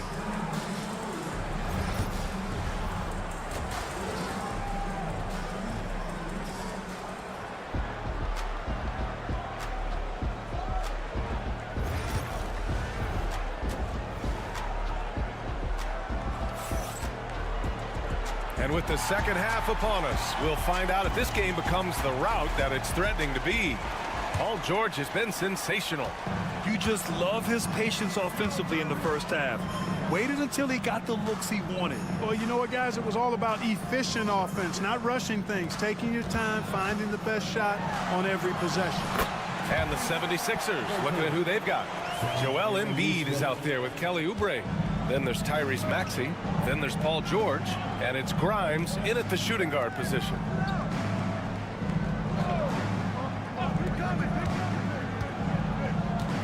Embiid high post. The rebound by Turner. Pacers trail by 10. Here's Siakam. Down it goes. And a great assist by Halliburton. Halliburton's got his 4th assist in this one. Turner can always wow you with a highlight play. But Clark, he's gotten better at the small things as well. Yeah, I agree with you 100% there. He can shoot the 3. He's always been an elite shot blocker from the day he stepped foot in the NBA. An excellent screener, but he has added small pieces to his total game in the little areas. All right, let's get a report from Allie. Paul George spent some time talking about his idol. He said, the person who motivated me as a kid was Kobe Bryant. Growing up in Southern California, watching him every day, I wanted to emulate him. I attack the game the same way he did, trying to work on every deficiency, play both ends, and be a competitor. His impact lives on, Allie. You know, with barely any time left, Halliburton at that point just has to trust his instincts. And so it's Nick Nurse calling timeout here. Coach wants to speak to his guys, maybe alter some of the game plan.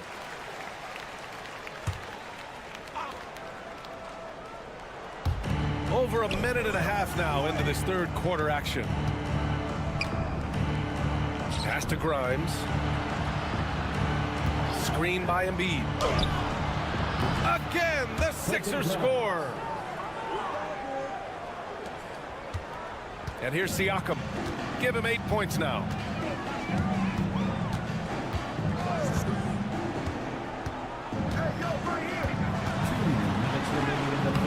Rebound by Philadelphia.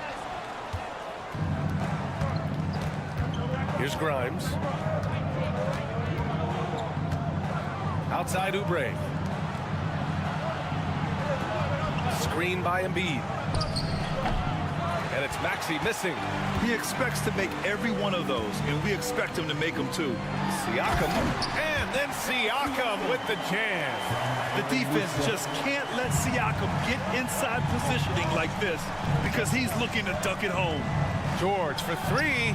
He gets it. He's 7 for 8 and really going at him out there. Yeah, he's in his bag from beyond the arc right now. You see his confidence. Yeah, I'd be confident too. As a matter of fact, I mean, if you're stacking up threes the way he is, I mean, he's doing all his work from behind the arc. Man, this is just fun. These teams are trading threes back and forth. Nothing like answering back.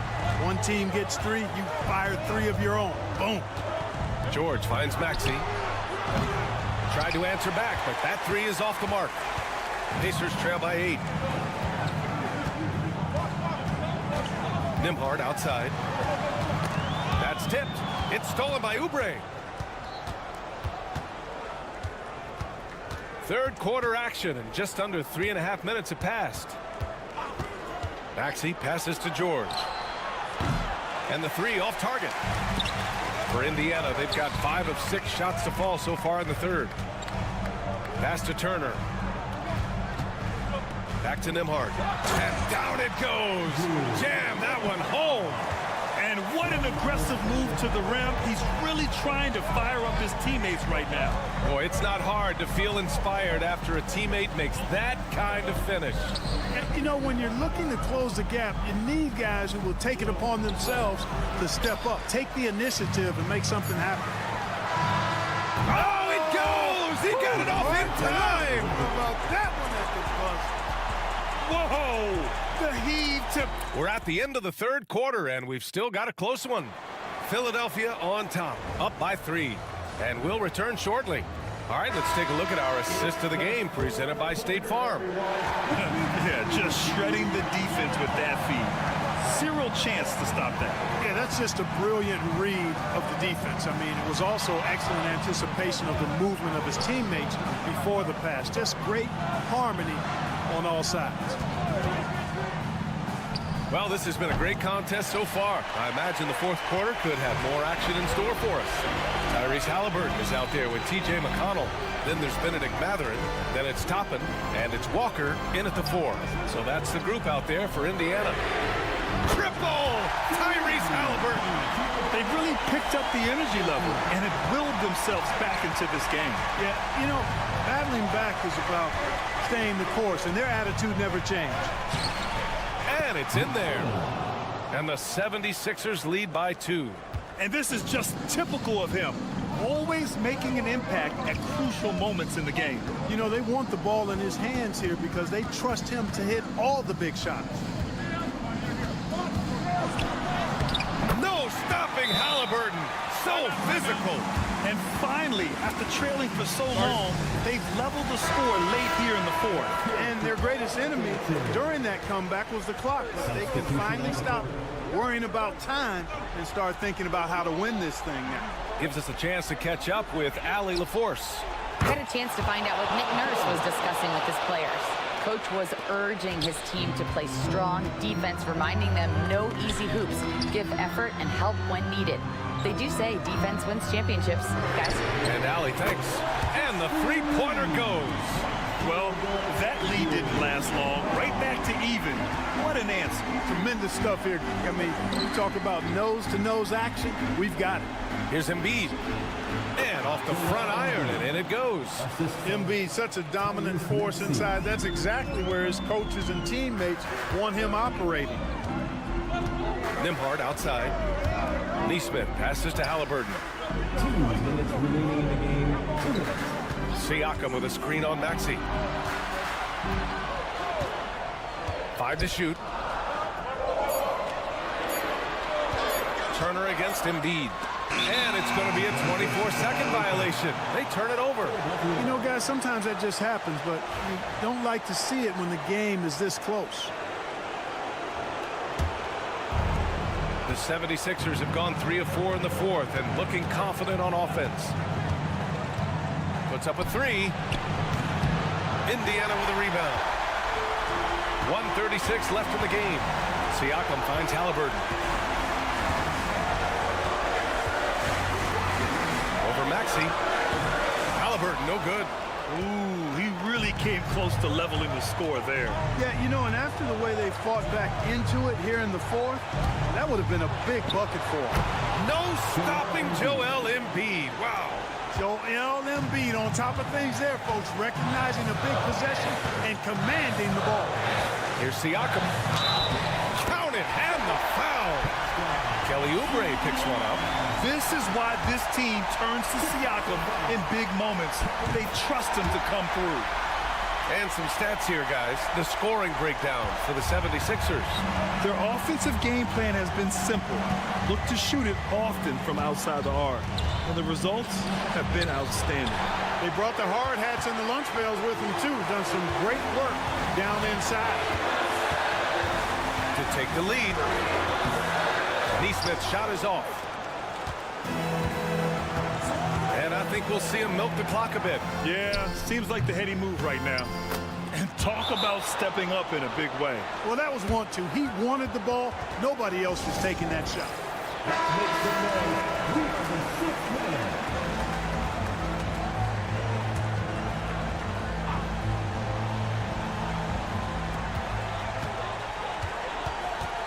Right side, Neesmith. Money! And he's brought them within 2 points now. And this is why the team relies on Siakam. In the big moments, you can trust him with the shot. Now Philadelphia with it. They've led by as many as 14. Launches it. They get the rebound. Count it! And they just continue to attack, even late in the game, while they're up big. I don't think you want to get loose and sloppy or ease up, but it is time for them to start using that clock a bit.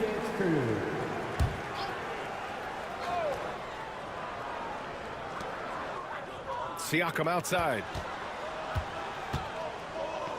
Tipped. Over to the left wing.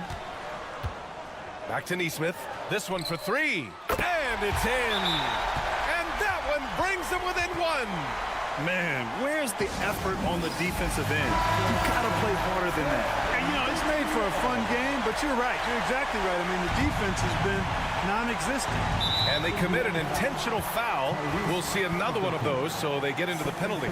And a smart choice right there. I mean, you can't allow them to just drain the clock. No, you got to foul. I mean, it's going to come down to free throws here. Foul right away. And so they choose to intentionally foul. Second team foul. Shooting for He gets the first, and that'll put him up 2. And he hits both free throws here, and it's a 3-point game. That last free throw was critical. Their only choice now is to go for the 3 to tie. There's Neesmith with a 3, and buries it from deep. Oh, a tremendous 3. We're tied. Regulation is ended, and we are headed to overtime. We'll get right back to... Boy, these teams have battled tooth and nail for 4 quarters. Now we're headed to overtime. This one should be fun.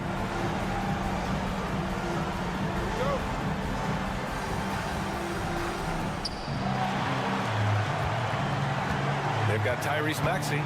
Joel Embiid is out there with Kelly Oubre. Then there's George, and it's Grimes in a two-guard. Embiid, good. He's such a clutch shooter. He just lives for the big shot. And Siakam has got the ball here for the Pacers. Trailing by 2. Hoop poked away. And a bit of a battle for the ball. And the officials signal a jump ball here.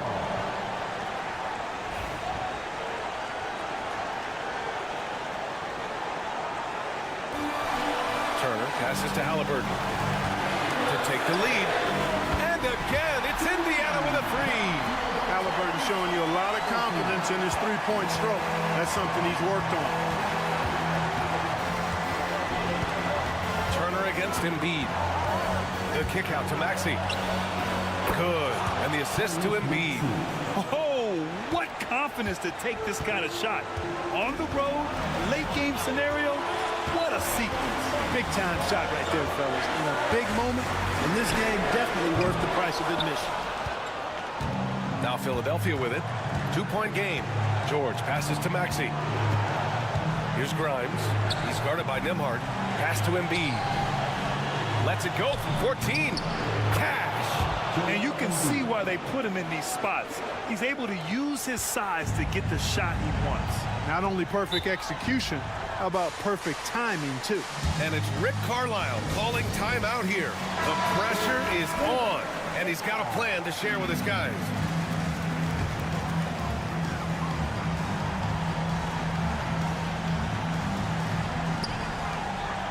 Neesmith passes to Siakam.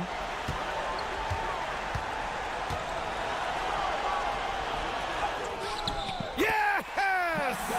And he's brought them within 2 points now. There's certain nights Siakam takes over. He's been aggressive here from the tip. Here's Embiid. It's rebounded by Pascal Siakam. That's the shot they wanted. It just didn't fall. You know what? That's a confidence shaker for him, though. I mean, that's a shot he expects to make every time. We've got a 9-second difference between the shot clock and game clock. Halliburton on the wing. Down to 5 on the shot clock. Shoots over Maxey. Oh, he missed it! And they foul intentionally. Now they're going to have to do that again. They're not in the penalty just yet.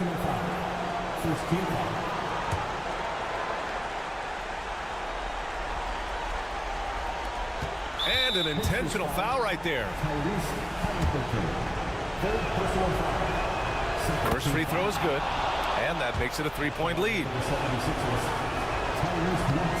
He's off on the free throw. Unable to get the second one to drop. And it's Rick Carlisle calling timeout here. Great time to call his guys into the huddle at a very tense moment in this game. From a coaching perspective, what are the keys to focus on here? If they leave the arc open, take it. But it may be safer to get a quick 2 and then foul. Either way, they got to score the ball. And an intentional foul there stops the clock. Yeah, no choice but to foul in that situation. Although, it's not the guy you want to send to the free throw line. There was no time really to be selective. Stopping the clock was the priority. Put a bow on this one. His composure at the line effectively ends it. And so it's Philadelphia with the W. Things looked a little... Thanks, Allie. Great interview once again. And that about wraps it.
Two teams that want to slow things down and run their offense in the half court. Yeah, both sides are methodical. They want to get into their sets and create quality looks and also have floor balance. I'd be surprised if we see a ton of fast break opportunities tonight. A look at the starting group for the Magic. Wagner and Banchero are the forwards. In the backcourt form, it'll be Suggs and Caldwell Pope. And it's Carter in at the 5, roaming the paint. Now Vucevic, after Paolo Banchero misses from long range. Ball with the bucket. I tell you, it's unorthodox to watch, but Ball shoots the ball with tremendous rhythm and confidence from beyond. Now here is Carter. Pass to Caldwell Pope. That one falls, coming off Carter's feet. Both teams running perimeter-oriented plays that are working. Well, you know it's become a three-point shooting league. Teams shooting a steady diet from outside. The offensive rebound, a 3-ball, hits the three-point bomb. Buzelis showing a little bit of everything with that quick release. Now, here's Suggs. To the middle. Banchero draws the double. Outside Carter, and Vucevic pulls it down. Chicago's gone 2 or 3 from deep so far in this game. Hey, Coach, one area the Bulls can struggle with, defending the outside shot. Yeah, Kevin, they've been very poor the last few seasons on that front. Not closing out, missing assignments. It's strange because they were once elite in that regard under Donovan. Now, here's Banchero. Banchero draws the double. Caldwell Pope with a wide-open look, drills it from outside. Caldwell Pope's got 6. Yeah, defenses beware. You have to close out hard on KCP and disrupt his rhythm. Good on the shot. Just setting the tone with an aggressive move to the rack. And where's the help defensively? Well, when you are the aggressor this early, it is intimidating. Here's Wagner after the Bulls pick up 2. Pass to Carter. And he drops in the layup off the glass. Bully ball at its finest there. Carter Jr. brings a physical presence to this team. It's time now to hear from our Hall of Fame reporter, David Aldridge. What's the latest, David? Well, a bit ago, Billy Donovan and I were able to talk, and we spoke briefly about how critical it is to slow down Paolo Banchero. Coach said he can be a force on offense when he gets a couple to fall. The energy and effort from our guys has to be high if you want to contain him. See if that team can contain Banchero out there, guys. Back to you. Thank you, David. And this is the type of go-to scorer this team wants Banchero to be. They love his confidence. And the timeout called here by Billy Donovan. Wants to regroup and go over the strategy. And the Bulls will go for a different look here. Smith checked in for Vucevic. Williams comes in for Buzelis. Ayo Dosunmu is checked in for Josh Giddey. And Jones subbed in for Lonzo Ball. So Orlando going with an almost entirely new group here. Goga Bitadze is checked in for Wendell Carter. Isaac comes in for Banchero. Anthony's checked in for Kentavious Caldwell-Pope. And it's Anthony Black in for Suggs. Well, White can attack fast, and the defense was unprepared to contest him cleanly. I'm sure they don't want to send him to the line. That has to be in their scouting report. Now here's Anthony. And first quarter, we're about 3.5 minutes in. Black, no good. Chicago's gone 3 of 5 from three-point land so far in the ballgame. Smith with a screen on Anthony. Here's White. The teardrop falls in. White's got 7 points in the game. Well, there you see the skill of White, able to float the ball into the basket.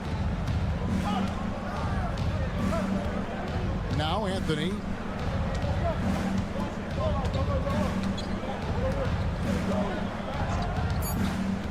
The three.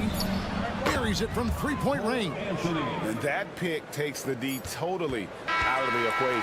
Yeah, you've got to lock and trail hard. You can't allow him to clean. Plenty of offense in this closely contested first quarter of play. Bulls lead by 1. And we'll get going after this from United Center.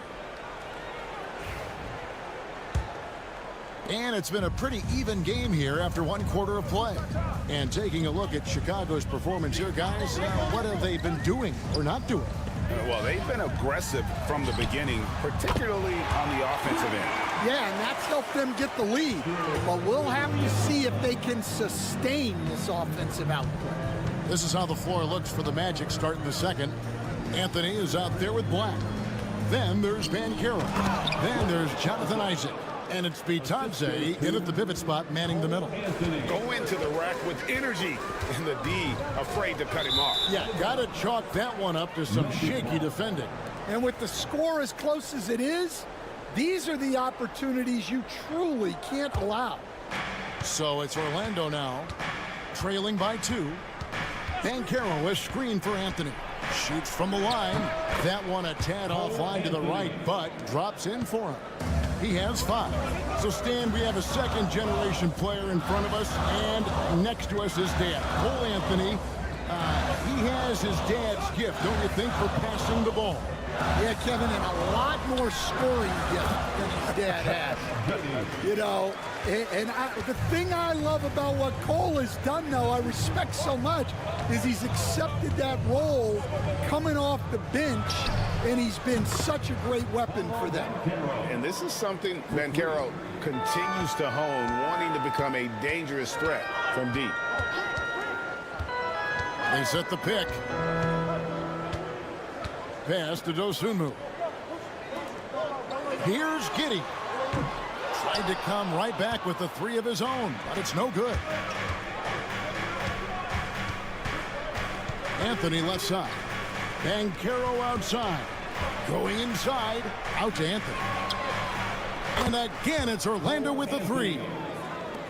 And smart ball movement there from Banchero. And that selflessness will endear him to his teammates. Banchero against Giddey. It's in. That's his 3rd field goal of the game. He's 3 for 5. Well, the defense can't lose track of him. He's just too talented offensively. Unloads from 13. Again, the Magic score. And here in the second quarter of action with a hair under 2.5 minutes played so far. Here's Giddey. Rebounded by Isaac. On offense, here are the Magic. They're on a 12-4 run right now.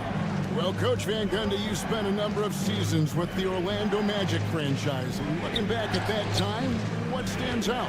Look, Kevin, what stands out for most coaches in jobs, we actually won a lot there, and the winning stands out. I coached a great group of players, inherited not only talent, but guys of high character. It was winning, and it was fun. Did a lot of winning down there. We did. The latest now from our sideline reporter, David Aldridge. David, it's all yours. Take it away. Hey, Kevin, last season the Magic extended Coach Jamal Mosley's contract through 2028. He said, it's not about me. I just want each one of these guys to reach their full potential. This game has been good to all of us. I want to be part of maximizing how great they can be on and off the court. Kevin? All right, David, thank you. Here's Giddey. Rebound by the Magic. to the inside. Pass to Bitadze. Here's Isaac. Off the mark and a bad shot there.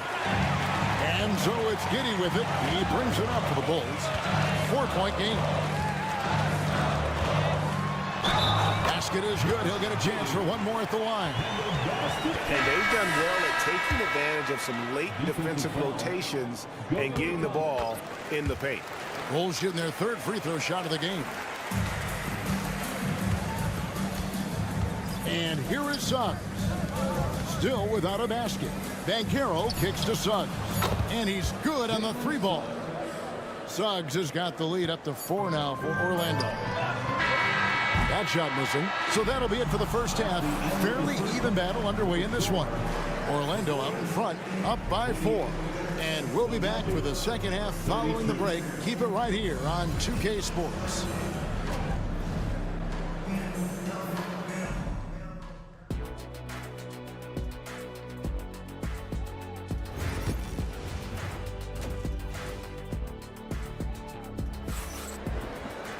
And as we get into this third quarter, as we've seen so far, neither team able to create much separation on the scoreboard yet.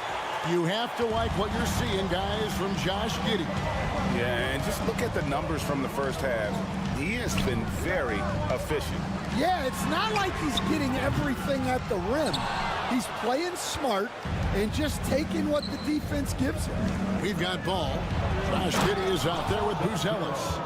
Then it's White, and it's Vucevic in at the center position.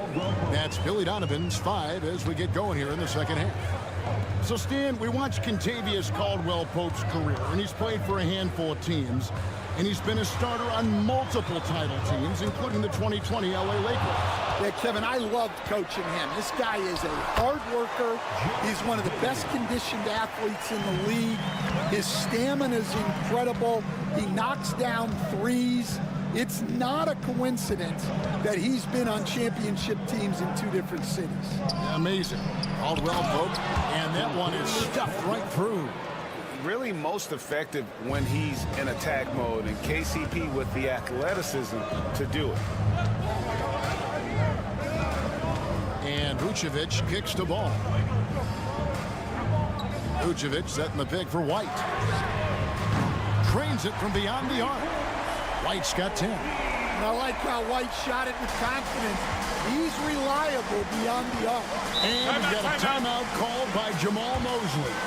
He's made the decision. He wants to huddle up with his guy.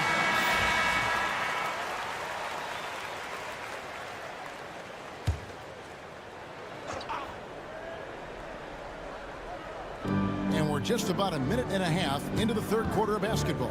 Wagner on the wing. Banchero outside. Lets it go. Again, the magic score. And Banchero is putting it all together, capable of scoring from all 3 levels. Ball, the pass to Giddey. And that's a foul called on Franz Wagner. That's his first foul. You know, Stan, we hear all the time about after timeout plays. About how many of those do teams really have at their disposal? Well, you certainly have to have a few, Kevin. Coaches vary in their philosophy. Some coaches will draw them up on the fly. I was one, like a lot of guys, who wanted to have things that we've worked on that then we could go to. But that just depends on who you've got, how smart your guys are, how quickly they pick things up. 2 minutes remaining in the third. Wagner outside. Banchero outside. Drops in the layup for 2. Banchero's got 6 in the quarter. Excellent work in the screen and roll. Banchero solid at knowing when to shoot in those sets. Bulls moving the ball around. Pass the ball. 5 to shoot. Fires the 3. And it's Orlando with the rebound. And here's Banchero. Giddey defending. 1:12 left in the third quarter. Outside ball. High post Vucevic. to Williams.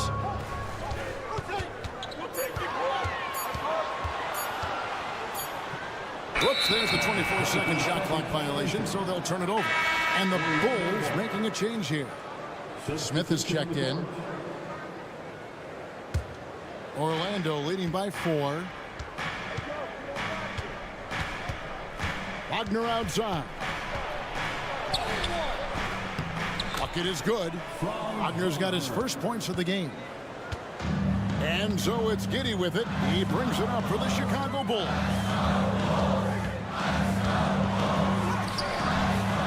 32 seconds left in the third. The shot, no good. Greg, everything they're doing is working right now. Good run they have going right now. The momentum is huge. For Chicago, they've gone 3 of 6 in the third quarter. 50% from the field. Yes, that goes in. I love how he establishes his post position inside before he converts. Wagner outside. Wagner has screen on White. And it's Franz Wagner with the 3. Wagner's got the lead up to 7 now for Orlando. Well, that's a high percentage look when the D doesn't fight over the screen. Yeah, it's certainly worth it to disrupt the offense. Coaches notice that extra effort. And that's going to do it for the third quarter. Magic lead by 7. And after a quick break, we're going to come right back with the start of the fourth quarter.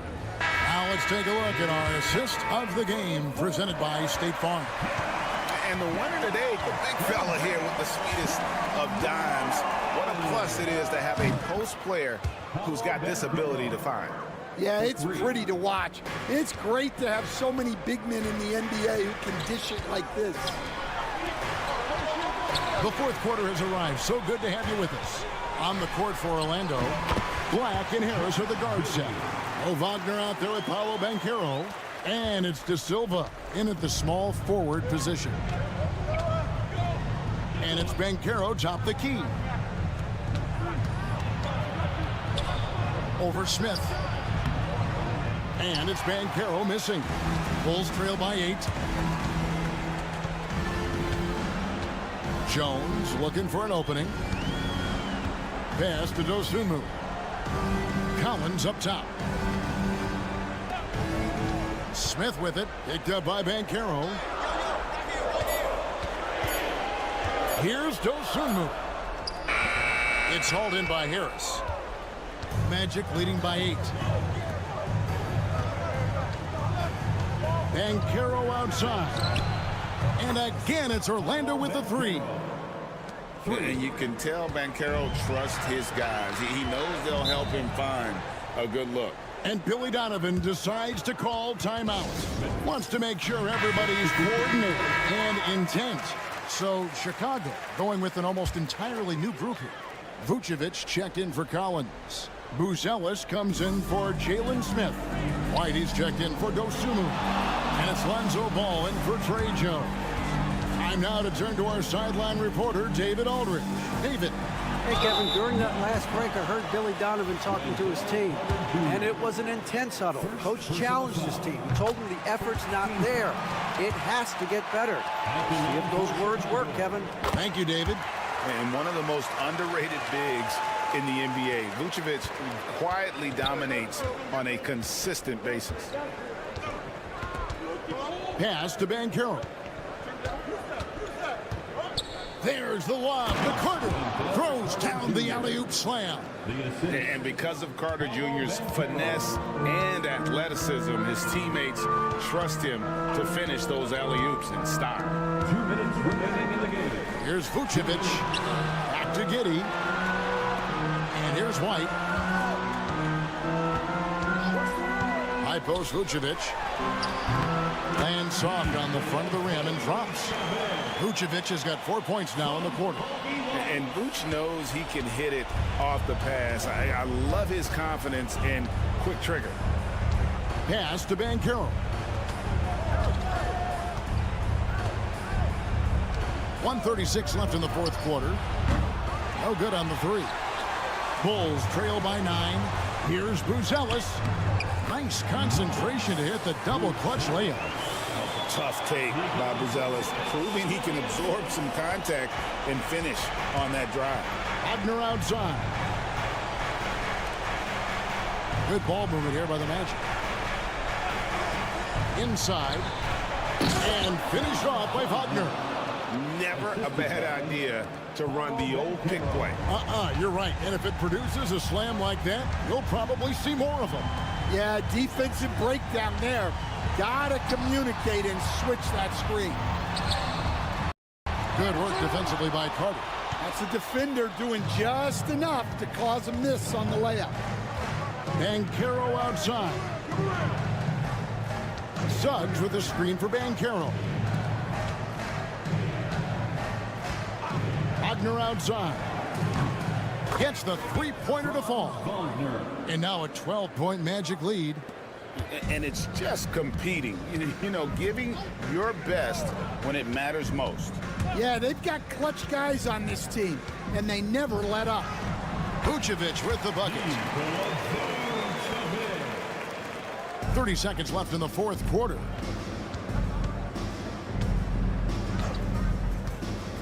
Wagner outside. The three-pointers off the mark. And here are the Bulls now. There's Ball with the three. No good on the shot.